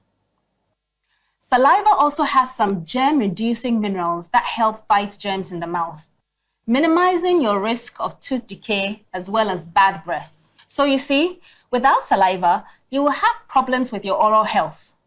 There are some conditions and medications that can affect the amount of saliva that you produce. The medications include some taken for hypertension and depression, as well as some sedatives. Diseases of the big salivary glands, radiotherapy treatments to the head and neck region, as well as excessive alcohol intake can lead to low saliva production and dry mouth. Dry mouth can cause several oral health problems like fungal infections, gum disease, tooth decay, and general discomfort in the mouth. So to ensure your saliva levels are maintained to protect your oral health, stay hydrated, drink more water.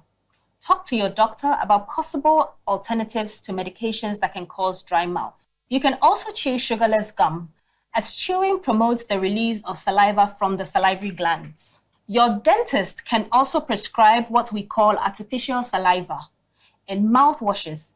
These are designed to keep the mouth moist. Saliva is 99% water. The other 1% includes various components such as enzymes and minerals that help with its function. Saliva moistens the tissues of the mouth and makes speaking and chewing comfortable. It also helps in the digestion of food, has a cleansing action, and helps prevent cavities. When your mouth has enough saliva, your teeth and mouth remain better protected. Always remember to brush your teeth twice daily with a fluoridated toothpaste like Pepsodent. This campaign is brought to you by Pepsodent in partnership with Ghana Dental Association.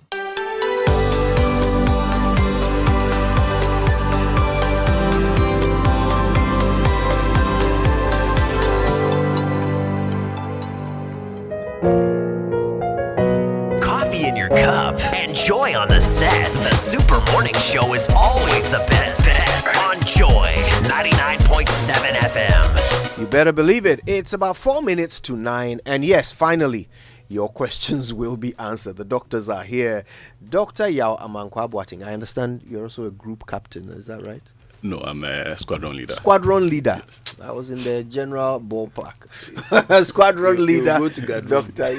Yeah, Amankwa Boating is a senior maxillofacial specialist. We'll find out what that means. He's at 37 Military Hospital. You can tell he's a soldier. Doc, it's good to have you in the studio. Dr. Richard Salome is a great friend of our show. He's the acting general secretary of the Ghana Medical Association. Doc, it's good to have you. Thank you, Kojo. All right. Now, before we get all maxillofacial with you, let me remind you that Safari Valley Eco Park is waiting for you. All you have to find is some 250 Ghana cedis, and that's it. And if you have kids younger than 6, they go for free. And this place is, look, it's a paradise, okay? It's a harmonious cohabitation of forest, water, humans, and wildlife. Okay, you can find zebra, sable antelope, llama, wallaby, fallow deer, Patagonian mara, and so many other species. Okay, and you can just come and experience these majestic creatures in a natural habitat. And it's 250 Ghana cedis. Why not? Only an hour's drive from Accra. Okay, they're open from 6 a.m. until 8 p.m. Go and visit Safari Valley Eco Park, like Mama V is planning to. Go with your friends and family for the thrill of a lifetime. For more information, go to safarivalleyresort.com. Check out Safari Valley on Instagram or call 059 691 4394. And experience the excellence and global recognition of a British education combined with convenience and affordability at Lancaster University, Ghana. Expand your horizon and elevate your career prospects with a British degree delivered right at your doorstep. Now apply now and embark on a transformative educational journey that will shape your future. Admissions are currently open for October 2023 admissions. For more information, kindly visit lancaster.edu.gh You can also contact us via email at admissions@lancaster.edu.gh or call us on 0302-218-989 or 0209607008. Lancaster University, Ghana, the only British university campus in West Africa. And here's an invitation from the International Central Gospel Church to you to Greater Works 2023. Prepare yourself for an unparalleled experience of divine revelation and spiritual empowerment from Monday, 31st July to Friday, 4th August 2023. Speaking at this year's events are Pastor Matthew Ashimolowo, Bishop Tudo Bismarck, Bishop Michael Konko, and the host, Pastor Mensa Otabil. There will be song ministrations from the various ICGC choirs, CT Praise, and other talented ICGC musicians. 2 spiritually charged sessions every day, beginning Monday, July 31st at 5 p.m. Monday's morning sessions will begin Tuesday, August 1st at 9 a.m. and the venue is the ICGC Christ Temple East Auditorium, Teshi. Buses will be available at vantage points across the city to convey you to and back from the conference. Visit gwcentral.org and all ICGC social media handles for more information. Greater Works, ignite your faith, transform your life. All right, let's get to it. Okay, finally, Mama V will get answers to our questions, right? Are you sure, Kojo, that that's not a question for a guy? I know It's a Dr. question for Solomon knows everybody. that's a question on your hearts. It's a question for everybody. I smell Mama V. mischief already. I don't even know why Mama V thinks this is a problem for guys. Do we do it with ourselves? All right, Dr. Yao Amankwa Boateng is a senior maxillofacial specialist at 37 Military Hospital. He's a fellow of the Ghana College of Surgeons. He's a member of the Ghana Medical Association, and he's a guest on the Super Morning Show. Dr. Richard Selome is acting General Secretary of the Ghana Medical Association. They've got a big event coming up. He's going to tell us all about it, in addition to helping us with education on head and neck cancers. Gentlemen, thanks again for your time. Thanks for having us. All right, so maybe we'll start with the big word, maxillofacial. What on earth is that? What does it mean? Well, maxillofacial surgery is that discipline of medicine and dentistry. It's a blend of both worlds, let me put it, that deals with, when we say maxilla in anatomy, it has to do with your jaws. Oh.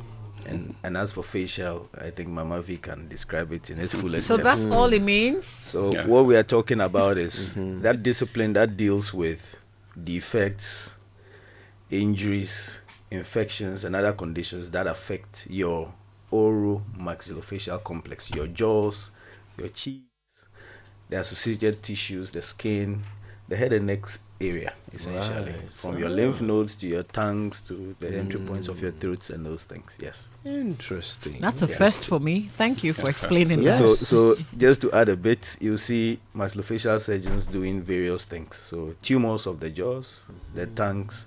Then there are also subspecialties that deal with plastic surgery, like facial plastic surgeries, like nose issues, the lips. Then the cleft lip and palate work, and many other disciplines. Yeah. From now on, I'm going to refer to passport photos as maxillofacial images.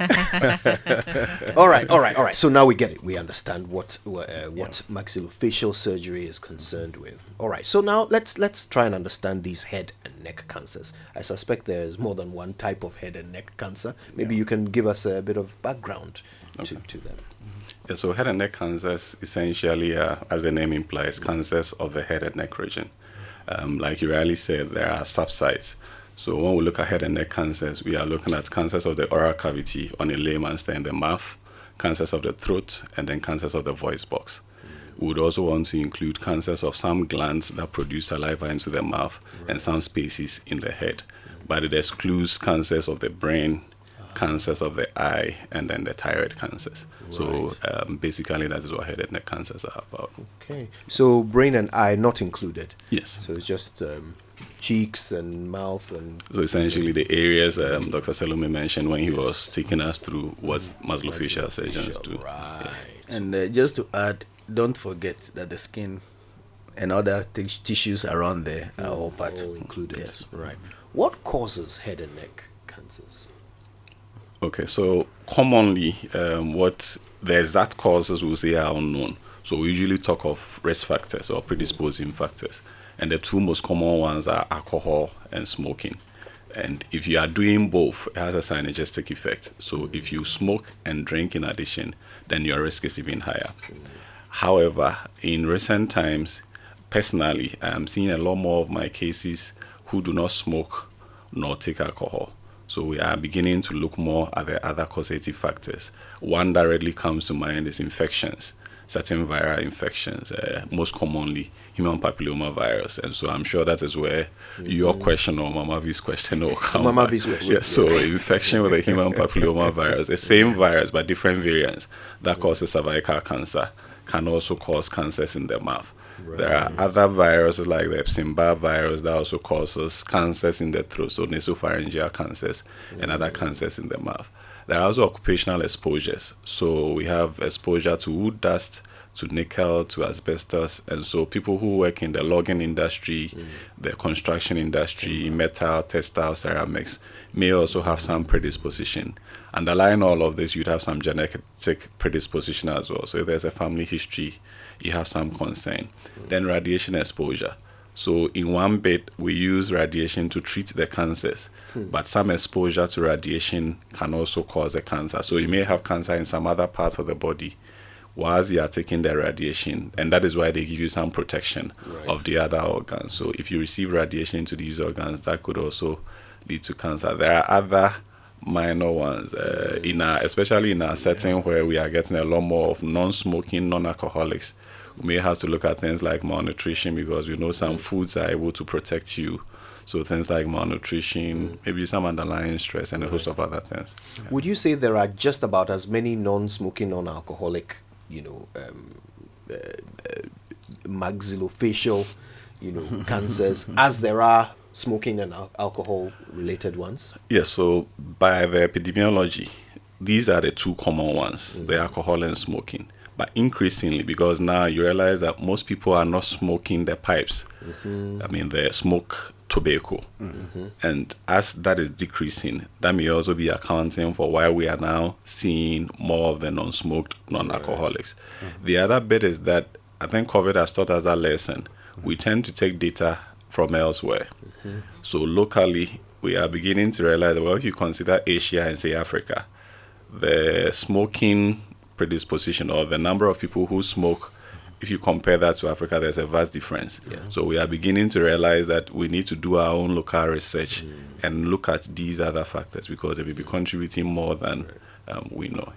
So let's put Mama V's matter to bed once and for all. Okay. So clearly it's a causal factor, this human papilloma virus, okay, which is the same virus that causes cervical cancer. So the link is quite easy to draw. And I'm guessing that men are getting this perhaps a bit more than women. Exactly. All right. So oral sex. Oral sex. Yeah. Now, cigarettes come with a warning, medical warning. So does alcohol, actually. Yeah. Should we put a medical warning on oral sex?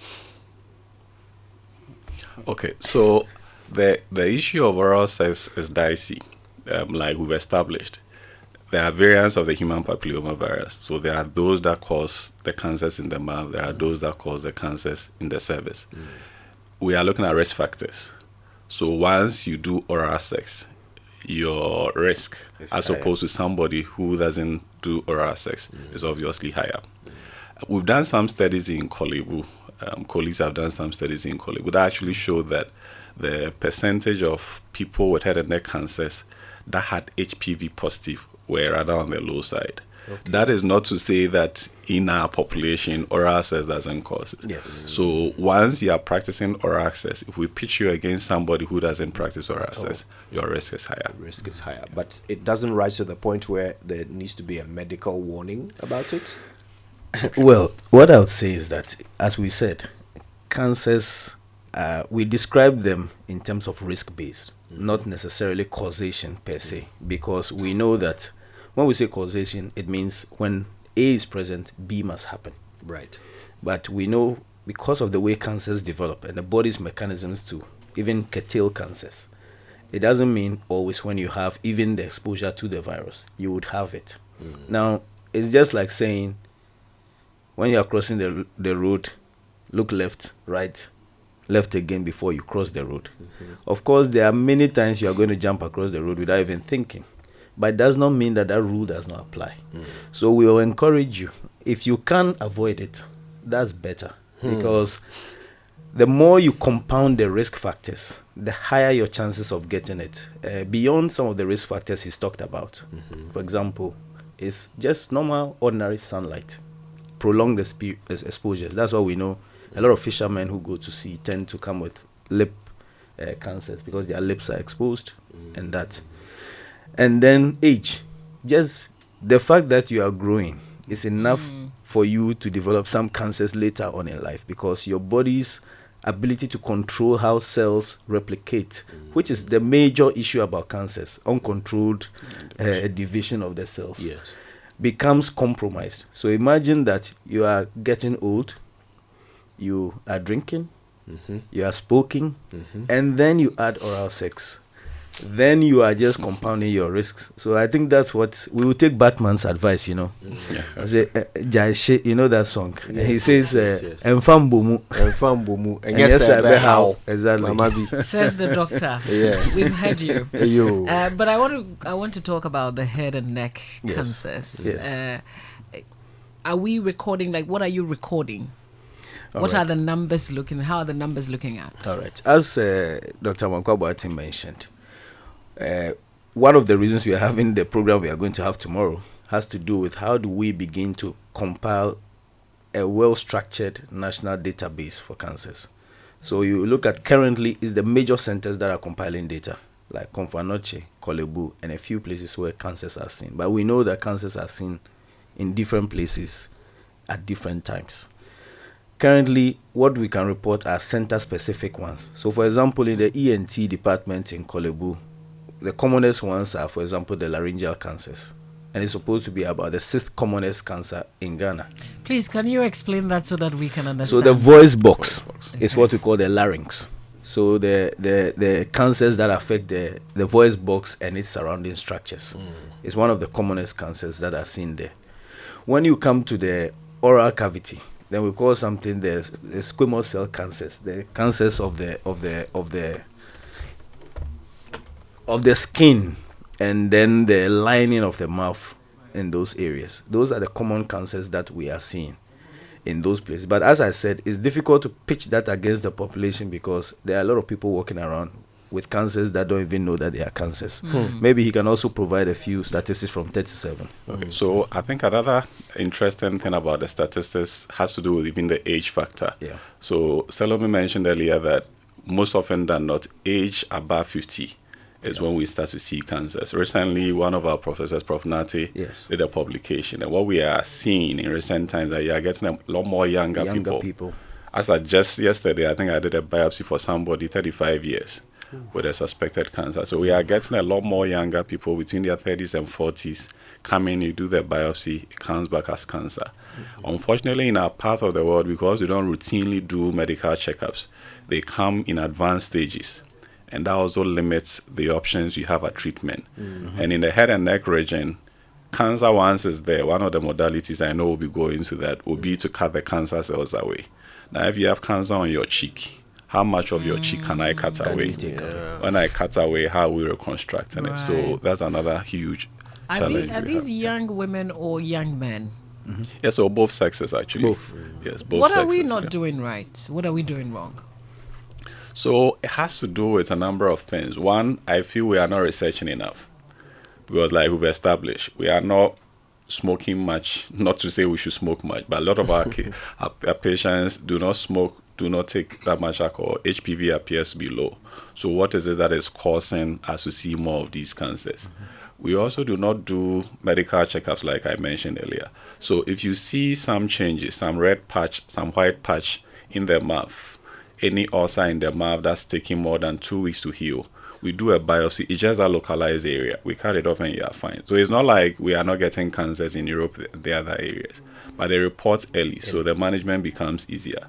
In our case, because of certain myths that we have, financial issues, health financing is another huge thing. So a patient comes to me with something I suspect to be cancer. If I do a biopsy, it's going to cost maybe 600, 300 in the clinic, 300 in the lab. If I want a CT scan of the head, 500 to 600 Ghana cedis. The average Ghanaian cannot afford this. Head and neck cancer is not on the health insurance. So they come, you examine them, you give them the initial cost. They are going to raise their money. It takes forever. By the time they come, it's increasing in size. The case I just mentioned, I think saw 3 months ago, and within just 3 months has increased in size over 10-fold. Oh my yes, God. so that's another thing with cancers. Some of them grow very fast. So any delay, and then the management becomes compromised. So these are the things I feel off head we need to really take a look at. Let me just add a bit. It has to do with lifestyle as well. Whilst the older population may not be smoking much, we are beginning to also see people do lifestyle changes among the younger population. They are drinking a lot more in terms of occasional drinking or recreational drinking. And then this bit about smoking. Smoke less tobacco. Not just smokeless, shisha and cool that have become, and there's this erroneous thought that shisha does not have, it passes through water and so has nothing in it. You are smoking shisha, the puff you are taking, you are probably smoking a number of sticks of cigarette. So let's be careful with those things as well. Okay, well, our guests, Dr. Yaomankwa Boateng and Dr. Richard Selome, are talking us through head and neck cancers, and already we've learned so much. When we come back, we'll try and figure out whether they can be prevented. If you're unfortunate enough to be diagnosed with it, what happens next? What's the treatment for it? Can it be can you be cured of it completely? We keep hearing about early detection. How important is that? That's all to come when we return from these messages. Super Morning Show. Are you hoping to start university this October? If you want a British degree from a world-class university at a fraction of the cost, then join Lancaster University Ghana right here in Accra. With a diverse student community, vibrant campus life, and 50% scholarships to support your study, Lancaster University Ghana provides you with a world-class education that creates endless opportunities globally. Don't miss this once-in-a-lifetime opportunity. Apply to join Lancaster University Ghana, where learners become leaders. Admissions are currently open for our October 2023 intakes. Apply now for our foundation and undergraduate programs. For more information, contact us on +233 030 221 8989 or send an email to admissions@lancaster.edu.gh. Lancaster University Ghana, the only British university campus in West Africa.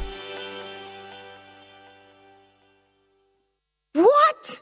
It seems Royal Foam did not get the memo. Times are tough. Prices are going up. They're giving 10% discount, free pillows with every purchase. Hey, Royal Foam. Just when you thought all they manufacture are quality but affordable mattresses and pillows, they take it up a notch by being thoughtful in these hard times. Royal Foam has reduced their prices drastically. Buy a mattress, get a free pillow. Enjoy 10% discount instantly, nationwide. Take advantage. Enjoy Royal Foam. Enjoy the best. Call Royal Foam today on 020-227-1000 for more information. Royal Foam. Rest assured. If you get LPG, let me see your hand. Who are gas? Mr. Menu, I'm not happy with you, cry. Oh, landlord, what is it? Me, what is the problem? How can you allow your wife cook with charcoal and firewood? Don't you know smoke is harmful to your wife? Don't you have gas? Oh, landlord, me, I've been using charcoal since. You're not current at all. Now every Ghanaian uses gas because it's safe and convenient. Just one matchstick, and you're good to go. Food cooks faster and the taste is retained. Hey, landlord, be that. You think I'm joking, New rule, no gas, no accommodation. Even you just paid your rent, And my friend, come for your money and leave my house. Hey, landlord, if you make a mistake and you give me this money, I'm not going to move. I'm going to buy gas. Like you will see. Don't be left out. LPG is safe and convenient. This campaign is brought to you by the National Petroleum Authority and supported by the Ministry of Energy and World Bank. Contact our toll-free number 080-012-300 for more information. Are you tired of struggling with bad financial situations? At Quick Credit, we understand the difficulties that come with transitioning to a better one. That's why we're here to simplify the process for you. With loan facilities from 1,500 cedis upwards, all you have to do is call and we will take care of the rest. All you need is your national ID. No savings, no collateral, no susu, no deposits, and no account opening required. Quick Credit has you covered. Whether you're expanding a business, starting a new one, facing an emergency like school fees or funeral expenses, or even just in need of a salary loan. What are you waiting for? Call Quick Credit today. 0302 200 390 or 059 692 0833. We do not give loans via the internet. Quick Credit is regulated and licensed by the Bank of Ghana. Terms and conditions apply. Quick Credit. Lending made simple. It does get better anytime your favorite shop, Malcolm, says it's there for you and got you covered with all your daily need items. Continue shopping on products ranging from groceries, stationery, electronics, homeware, kitchenware, furniture, home decor, electricals, and many more at low prices. Terms and conditions apply. Malcolm, where Ghana shops.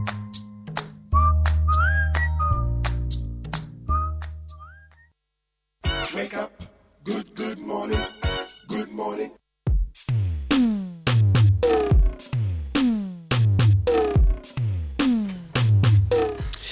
Hey, Bobo. You're welcome back, and it's about 19 past 9. Our conversation continues with our guests, Dr. Yao Amankwa Boateng and Dr. Richard Selome. We're talking about head and neck cancers, and this is all in aid of the Ghana Medical Association's big plans for a big lecture. We'll be learning all about that in a second. First, though, listen, it's all of the Premier League, all on DSTV. Catch all the goals, moments, clashes, derbies and drama. Make sure to stay tuned to all of Rashford, Haaland and Saka.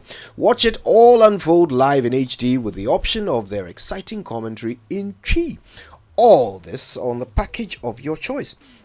No one else offers all of the Premier League but DSTV. Get your DSTV decoder with 1 month compact subscription for 299 Ghana cedis, or stay connected on *759# to enjoy it all. DSTV, it's your moment.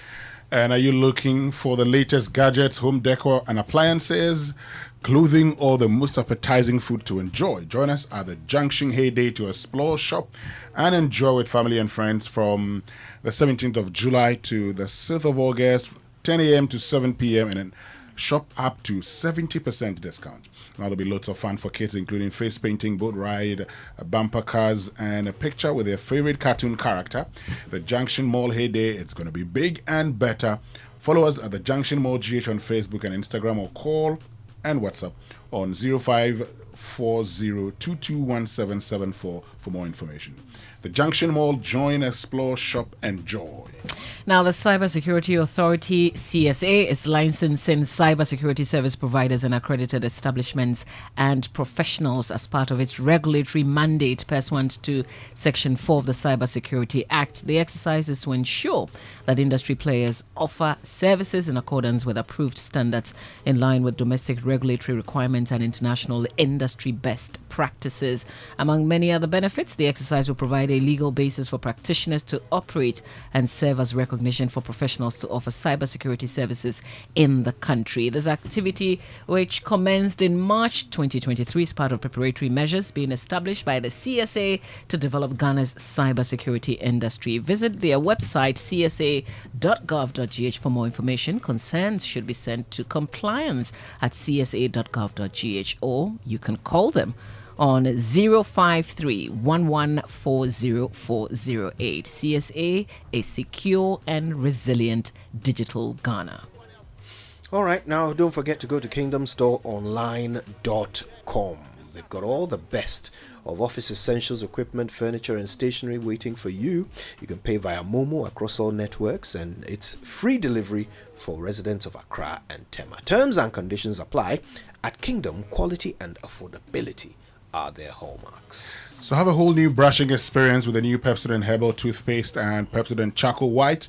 Pepsodent Herbal is infused with a unique blend of green tea and herbal extracts formulated to repair and protect your gum while giving an all-round cooling sensation. Pepsodent Charcoal White is also uniquely made with charcoal and lemon essence that restores your teeth's natural whiteness and gives you complete oral protection for you and your family. Pepsodent, every smile matters. Remember to always brush your teeth 2 times daily with Pepsodent. Now, what does wealth mean to you? Do you Mullah. Do you want to live like a tycoon? Remember, who's got the mullah, got the power. Ghana's newest game is gone live already. Watch our daily live draws at 9 a.m., 12 p.m. and 6 p.m. On at Dome TV. Now, pick your phones, tablets, and computers and download the Game Pack games on Play Store. It's easy to play and certainly easy to win. Nobody beats our odds in Ghana. Game Pack games, more mullah, more power. This game is regulated by the National Lottery Authority, not for persons under 18. Play responsibly. Kojo. Thank you. All right, listen, let's get back into it. Dr. Amankwa Boateng and Dr. Salome are here with us, and we're learning about maxillofacial cancers, right? Okay. Head and neck cancers. Yeah. Yes, head and neck cancers. All right. Now, is it possible for me to ensure that I never get head and neck cancers? Can I prevent it? Good. I like the second bit of the question. As we said, even if you did everything right, you are going to grow. And so far as you are growing, that's a risk anyway. So what we say is risk mitigation, to minimize your risks. Right. And yes, of course, you can do some things to lower your risks of getting cancers. The important thing is to target the risk factors that we've talked about. And thankfully, most of them are lifestyle related. Right. So the commonest which we've talked about is smoking and then alcohol consumption. So one of the key targets in cancer prevention is having to do smoking cessation. But of course, we encourage you not to try to just get up one day and say, look, I've stopped smoking.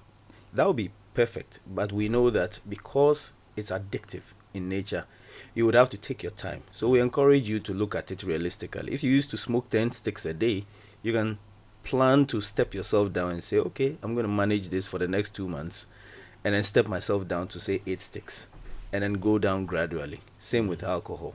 But if you can stop in the shortest possible time, that's good. Right. The other thing has to do with lifestyle changes.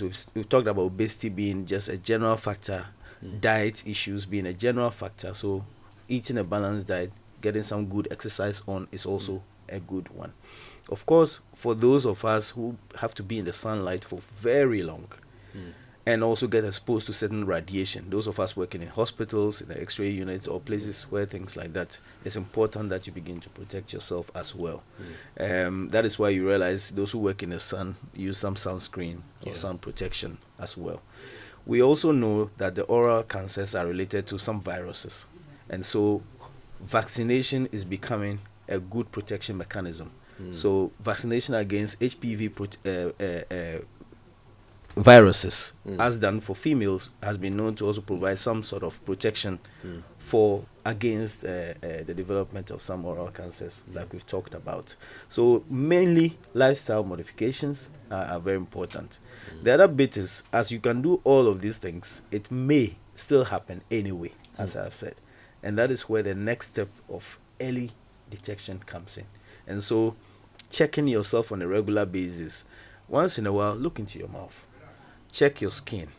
Once in a while, notice the simple things. Your voice has changed a little bit. It's getting hoarse for quite a long time. I'm not saying when you finish your alpha hour and then you are talking. I'm saying if you have a hoarseness in your voice that is unusual for quite a long time, quickly get to the hospital.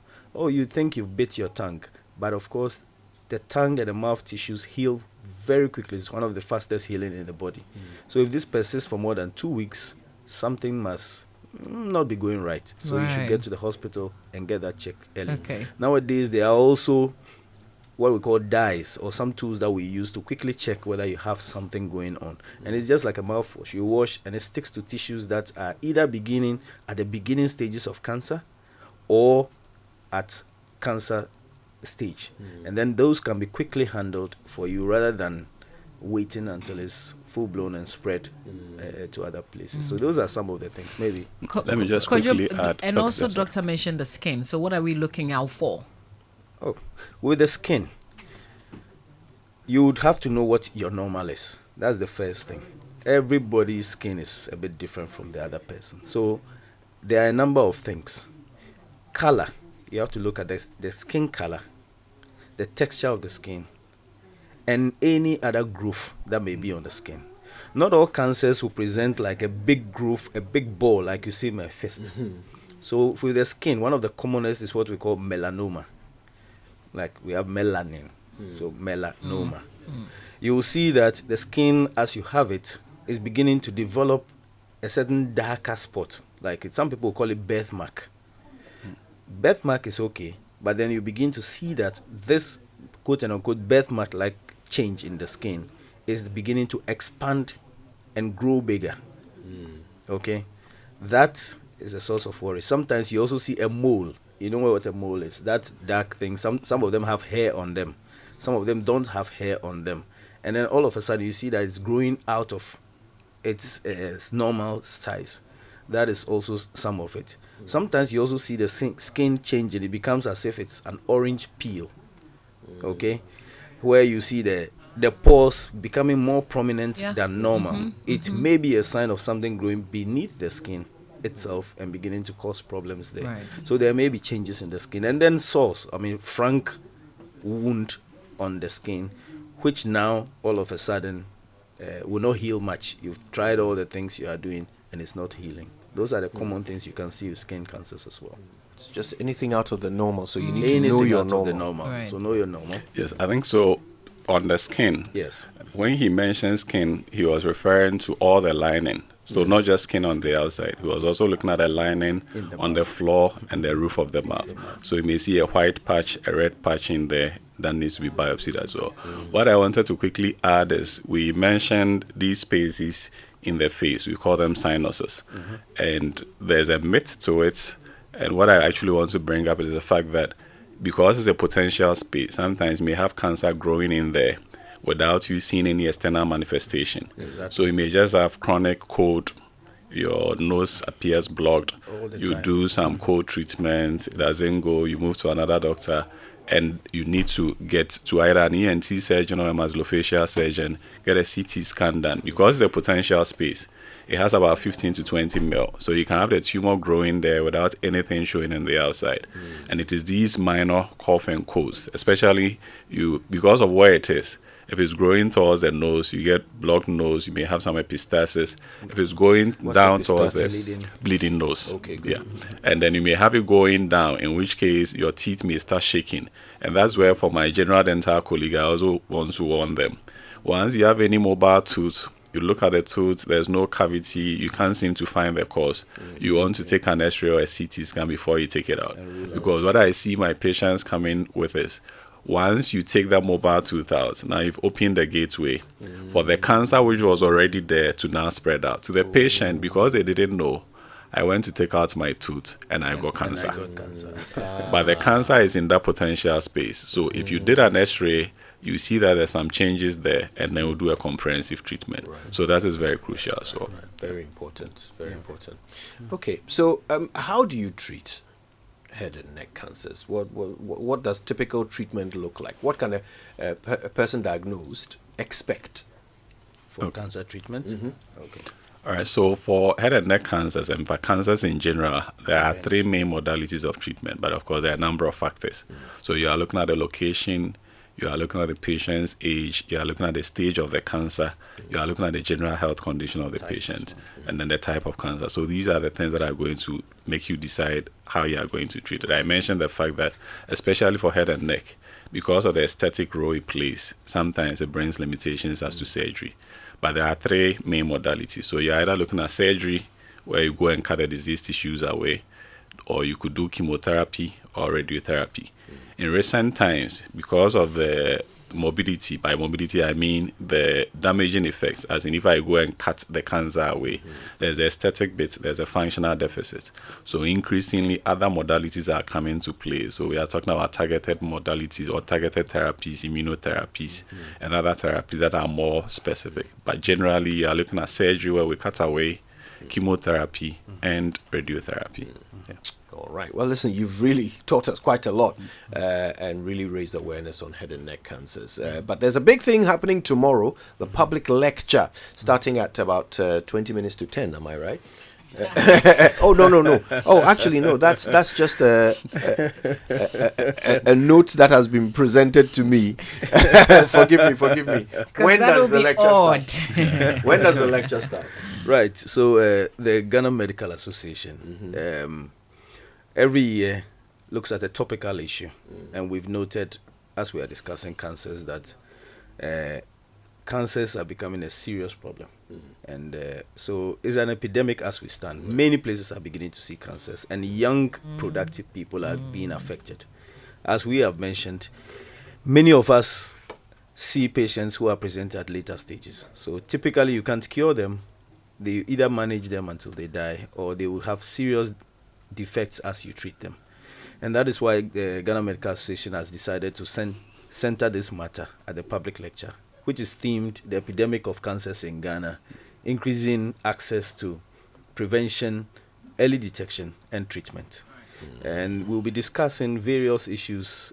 For example, when people get cancers, some of them are even stigmatized. It is thought that they are cursed. Then there are the cost issues. Affording, as we've discussed, the biopsies, medications, and other things. The fact that the NHIS doesn't cover. Of course, not all of them. You have people going through the treatment and having to lose all their hair. And then issues, various issues, policy issues, documentation, the research bit that Dr. Amankwa talked about. And we want to have this discussion. It will be happening at the Moving Peak Ambassador Hotel from 9 o'clock to 2 o'clock. We have patients who are living with cancer, patients who have fought and, should I say, defeated cancer on stage. And then we would also have the policymakers from the Ministry of Health. NHI is going to be there to look at the financing of cancer. Recently, they've added some pediatric cancers, and we know we are advocating as GMA to add a few more to it to reduce the burden on people. But they will also be on the panel. We also look at the clinical psychologists to look at the psychological issues around cancer. And it will be happening at 9 to 2 p.m. And we are doing this in partnership with Roche, and also your good self, Joy FM, is going to be there to live stream it. If you can't be there, you can join us on the Facebook page of the Ghana Medical Association, or the YouTube page, or our website. And then Joy FM will also live stream it. So just be there. We are encouraging the public to join in. You'll be allowed to ask questions, both online and in person. Right. And hopefully out of this, policies and other important decisions will be made, as GMA always leads the way for various policies to be discussed out of our public lecture. Lots of you have been sending your tweets, and as you can well imagine, there's a lot of interest in this whole thing about the oral sex. And but you've really Mama V's question. Mama V's question, yes. Mama V's question. Mama V's pastor will very soon be calling her. Next thing we know, Mama V will patent the name. So Kojo is trying to get us those messages that have come through. But I also want to say, give an update on the Pop Chain community outreach. So here at Joy FM with our partners, we've also been supporting the whole cancer awareness. We've actually gone to Ejumako, Enyan, Esiam district. Yes, we did correct. some screening, about 800 men and women, and we have about 10 suspected cases. So that's where we are with the project, and we will be moving forward from there. We're bringing all the women and men discovered. I think they're Muslim women. We're bringing them to Accra so that they can go through the rest of the procedure. That's a good contribution. And somebody might think 10 is a small number. When you talk of cancer, that's big compared to the population that you screened. And Right. GMA is always willing to support in any way. So once you let us know. We thank you. And to our listeners, the Pop Chain will be coming to you because we will need a lot of money to continue from where we are. So thank you for supporting all the projects in the past, and thank you for supporting the projects in the future. And thank you, GMA, as well. Thank you, guys. Dr. Yao Amankwa Boateng, Senior Specialist of Maxillofacial Surgery at 37 Military Hospital. He's a fellow of the Ghana College of Surgeons. He's a member of the Ghana Medical Association, speaking of which, their acting general secretary, Dr. Richard Salome, is our other guest. Now, there's something you guys might not know about Dr. Salome. You remember in 2017, when Joy FM joined up with the First Lady to do the mother, the Save a Mother, Save a Child campaign in Kumasi, where 4 babies were dying a day because they didn't have incubators, and we stepped in a big way. Mama V, you and I hosted a live show from Konfanochi Teaching Hospital. Well, did you know that none of that would have happened if not for Dr. Richard Salome? Because Seth Kwame Boateng, who did the documentary which sparked the whole campaign, had gone to Konfanochi to do a different story. And Dr. Salome saw him and said, Joy FM, come here. And took him to the mother and baby unit that existed at the time.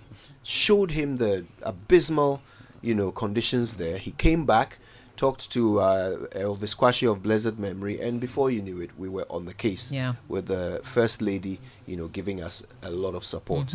First and Second Ladies actually giving us a lot of support to make that life-saving campaign happen. So, Dr. Richard Salome, if you have, if your career ends today, you would have made a massive contribution to the healthcare situation in your country, and we thank you for that. It's reciprocal. I think Joy FM did a great job at that, and I think the actual building is up and doing. There's been some delays, and I think it's a big legacy of Joy. That is one thing that I think the media can collaborate and actually do a lot in society, and I believe Joy FM is a leader in that. Thank you so much for that. So listen, go check out our Facebook Live. Go and see the officer himself, Dr. Yao Amankwa Boateng.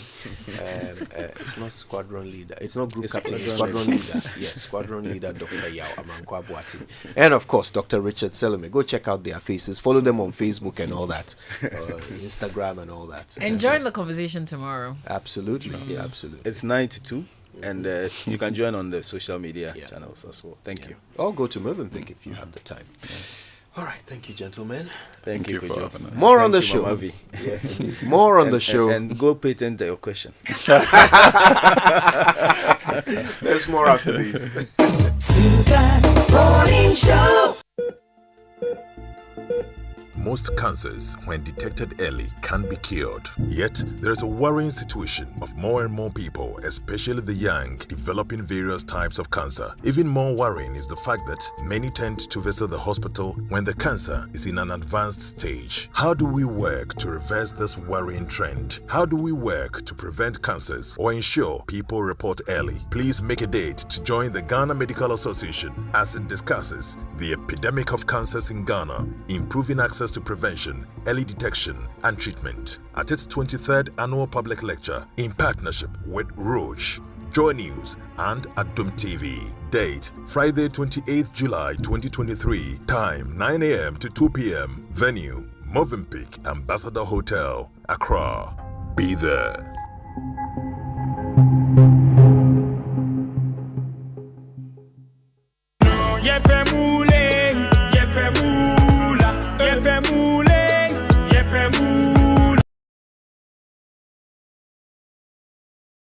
Pick 4 from Game Park Games, the easiest lottery to play and win. Pick 4 numbers from 0 to 9 up to 3 times a day to become one of our daily winners. More moolah, more power. Play online at www.gameparkgames.com or dial *946# to play. Game Park Games is regulated by the National Lottery Authority, not for persons under 18. Play responsibly. Pick 4 from Game Park Games. More moolah, more power.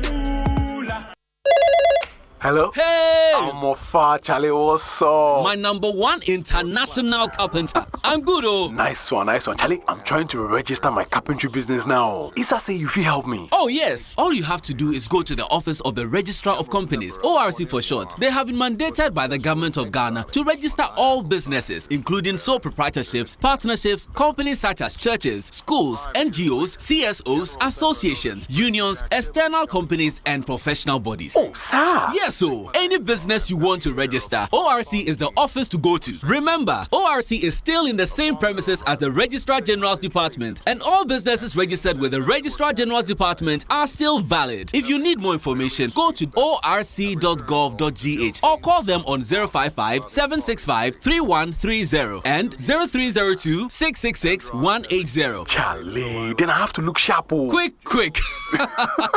ORC, here to serve you.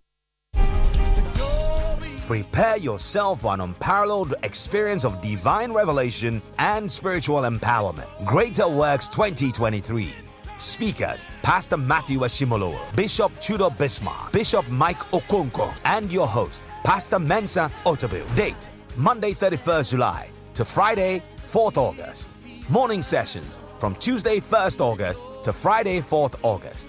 Time, 9 a.m. Evening sessions. Time, 5 p.m. each night. Venue, Christ Temple East, Teshi. Buses will be available at vantage points across the city to convey you to and back from the conference. Visit gwcentral.org for more details. Greater Works. Ignite your faith. Transform your life. It's coming down. It's coming down. It's coming down. It's coming down. Super Morning Show. $1 million isn't pocket change. Let's not lose sight of the fact. Why would anybody even mention that $1 million? It means she has her sights set on something to cushion not just her personal life, but to secure her political future going forward, because that's the justification that she gave, being able to control others. So it is not something that we can merely wish away or excuse. And I think that, for starters, somebody should be checking her bank balance and to see if she's made some headway towards acquiring that war chest and is well on the way to meeting that threshold that she set for herself. So, and I'm not saying it idly. Me make 1 million and not make a is the same as I have intention to steal 1 million. There's an account saying that Finally, about you're not taking lightly talk about making money. Do you think that there's a need to investigate that? You think that's necessary? Absolutely. I think that for starters, and I've said that in other words, we need to start with a lifestyle audit. We need to start with a lifestyle audit of our people in positions of authority. You heard President Mills saying that if SEPS officials are able to build a house in 3 years, then it means they're corrupt. What about government officials whose only official source of income is their salary, acquiring property in 3-4 years? Isn't that worth investigating? But the thing that Professor Mills spoke about, and God bless his soul, we know them, we just play ostrich, don't we? That is why I'm saying that we shouldn't just pay lip service to it and say things that we want people to hear. But we should move beyond that and start with a lifestyle audit of our people in positions of authority. You can't be in politics, look at your level of incomes, all the things put together, and make $1 million. Not even 10 years, you can't, based on our scale, unless you do something unconventional. So to be honest with you, it's inexcusable. It's unfortunate. She was speaking in private, not thinking it will come public. But now that it's public, we're entitled to interrogate it and assess the thing. Our money, when I'm money, our money, when I'm money, our money. Coffee in your cup and joy on the set. The Super Morning Show is always the best on Joy 99.7 FM.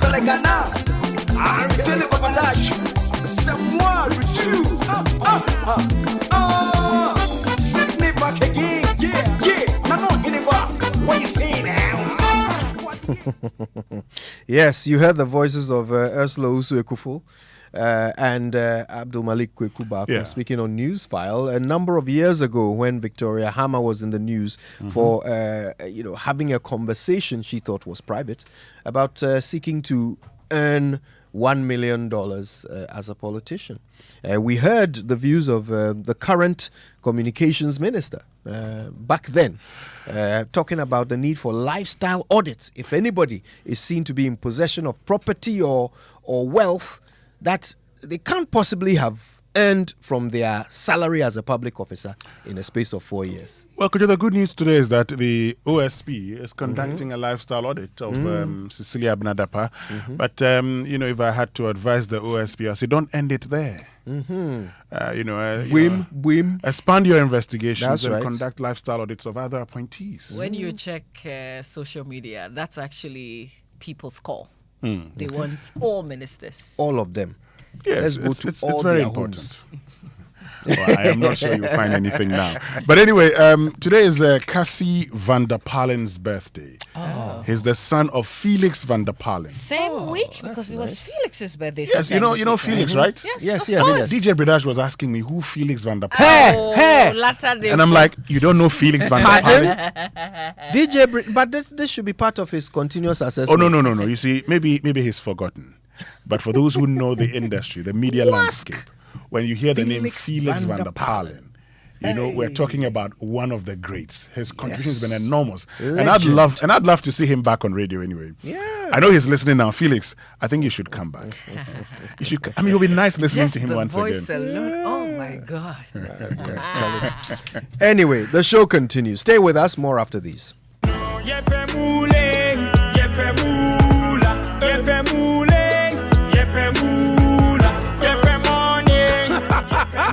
Introducing Pick 4 from Game Park Games, the easiest lottery to play and win. Pick 4 numbers from 0 to 9 up to 3 times a day to become one of our daily winners. More moolah, more power. Play online at www.gameparkgames.com or dial *946# to play. Game Park Games is regulated by the National Lottery Authority, not for persons under 18. Play responsibly. Pick 4 from Game Park Games. More moolah, more power.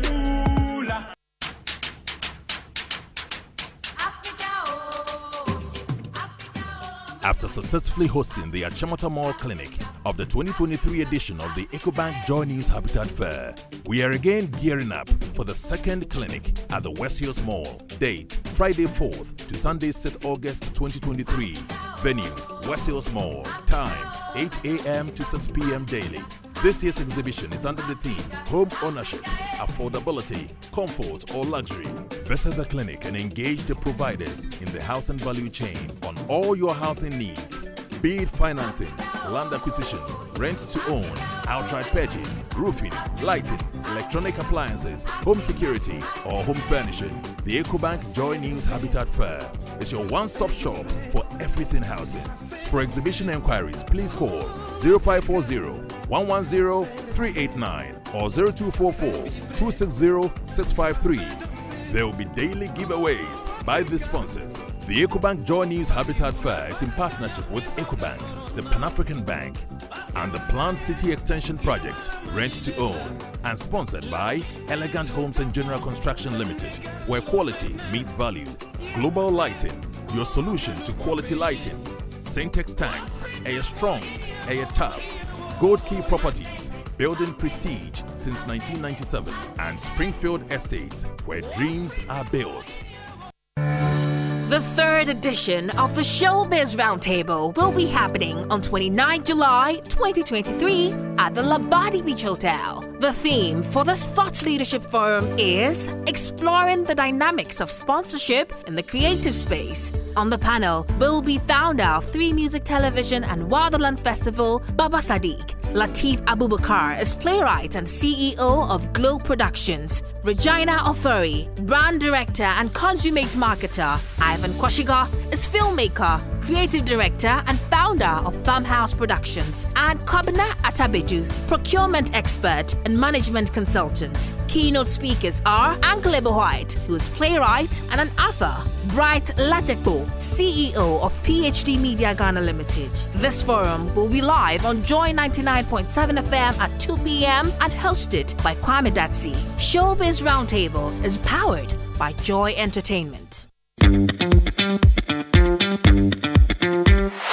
This is the biggest and the most exciting culinary show in Ghana. 6 tertiary schools presents 3 budding chefs each to battle it out here in the kitchen, knife to knife. It's time to find the toughest, smartest, and the most creative team. Which school will win the ultimate prize and earn the bragging rights as Ghana's tertiary school with the best chefs? Join me, Michelle Adeku, and the judges as we discover the best team who will serve the most amazing cuisines. This is Big Chef Tertiary. Big Chef Tertiary. The kitchen has no boundary. $1 million isn't pocket change. Let's not lose sight of the fact. Why would anybody even mention that $1 million? It means she has her sights set on something to cushion not just her personal life, but to secure her political future going forward, because that's the justification that she gave, being able to control others. So it is not something that we can merely wish away or excuse. And I think that, for starters, somebody should be checking her bank balance and to see if she's made some headway towards acquiring that war chest and is well on the way to meeting that threshold that she set for herself. So, and I'm not saying it idly. Me make 1 million and not make a is the same as I have intention to steal 1 million. There's an account saying that Finally, about your not taking lightly talk about making money. Do you think that there's a need to investigate that? You think that's necessary? Absolutely. I think that for starters, and I've said that in other words, we need to start with a lifestyle audit. We need to start with a lifestyle audit of our people in positions of authority. You heard President Mills saying that if SEPS officials are able to build a house in 3 years, then it means they're corrupt. What about government officials whose only official source of income is their salary, acquiring property in 3-4 years? Isn't that worth investigating? But the thing that Professor Mills spoke about, and God bless his soul, we know them, we just play ostrich, don't we? That is why I'm saying that we shouldn't just pay lip service to it and say things that we want people to hear. But we should move beyond that and start with a lifestyle audit of our people in positions of authority. You can't be in politics, look at your level of incomes, all the things put together, and make $1 million. Not even 10 years, you can't, based on our scale, unless you do something unconventional. So to be honest with you, it's inexcusable. It's unfortunate. She was speaking in private, not thinking it will come public. But now that it's public, we're entitled to interrogate it and assess the thing. Coffee in your cup and joy on the set. The Super Morning Show is always the best bet on Joy 99.7 FM. Well, Kojo, I have a dream. Imagine having $1 million have a and not vision. wanting to take it to the bank. Let me tell you more about the international healing evangelist, Mhm. Doug Hayward Mills. Hallelujah. Who's inviting you to the Give Thyself Holy Conference 2023. Now, it's a gathering of thousands of pastors and church workers from around the globe to hear anointed ministers of the gospel share practical ways of doing the work of the ministry. Now, the teachings on the anointing, the art of leadership, the art of ministry, the art of shepherding, the art of hearing, the art of following, church growth, church planting, the call of God, loyalty and disloyalty have helped many pastors to grow their ministries all over the world. Now, from the 1st to the 4th of August 2023, at Nakazo Campus, Mampong, 20 minutes drive from the Adenta barrier. Please contact them on 0531611975. I don't know whether you've been to the Nakazo. I have. It's such a wonderful place. Oh, yes, it is. To register, log on to givethyselfholyconference.com. The Give Thyself Holy Conference is changing lives and helping different ministry grow to achieve their God-giving purposes. Give Thyself Holy Conference 2023. I want to go again. Well, you were there the last time? I was. I spent a bit of time with Dak. Oh, okay. He's a fantastic Oh, that'd be nice. gentleman. That'd be nice. Yeah, and I have a picture with him. I'll post it tomorrow. Oh, I like his officiating of weddings. I like his participation in committees to build cathedrals. Okay, Koji, let me tell you about the Habitat Fair. You know, we had a mini fair and we have another mini fair coming up. The first one was at the Achimota Mall, the clinic. And we have another clinic coming up at the West Hills Mall, 4th to Sunday, 6th of August, 2023, 8 a.m. to 6 p.m. daily. This year's exhibition is under the theme Home Ownership, Affordability, Comfort, or Luxury. Visit the clinic and engage the providers in the housing value chain on all your housing needs, be it financial, land acquisition, rent to own, outright purchase, roofing, lighting, electronic appliances, home security, or home furnishing. The EcoBank Joy News Habitat Fair is your one-stop shop for everything housing. Please call us if you have inquiries on 054 011 0389 or 0244 260 653. There will be daily giveaways by sponsors. The EcoBank Joy News Habitat Fair is in partnership with EcoBank, the Pan African Bank, and the Plan City Extension Project. Rent to own and sponsored by Elegant Homes and General Constructions Limited, Global Lighting, Sintes Tanks, Gold Key Properties, Springfield Estate. Home ownership, affordability, comfort, or luxury. That's right. Late entries for birthday messages. Happy birthday to Her Worship Vera Akun from Joyce and Flora. And belated happy birthday to my precious babe and lovely wife, Mrs. Felicia Efia Frimpong. It's from your babe and husband, Mr. Godfred Nana Frimpong. That's nice. By the way, I don't say this lightly. Actually, he gained a fan in me when he took that principal stand. You're talking about Dag? Dag Heward Mills, yes. Right. When he took that principal stand and stepped away from that committee when he felt like what they were doing was not right. Oh, yeah. I became a big fan of his after that. And so let's hope that our religious leaders can take a cue. Okay, then, shall we wrap it up? Yeah. Sure. It's been wonderful. I don't want to go. You don't want to go? Okay. Stay here. We'll be back tomorrow at 5:50. So you just hold the fort until then. Listen, so much coming your way on Joy. Stay tuned. Don't touch your dial. The 10 o'clock bulletin will be followed by the Cosmopolitan Mix and all of your favorite shows. But tomorrow is Friday. So you know what we're going to do, right? We're going to bring you those conversations that make you scratch your head, look at your wife or your husband and think... and think things, right? That's all to come. We love you so much. Stay tuned. On behalf of the team, thank you for listening. My name is Koje Yankson. I'm the Morning Man.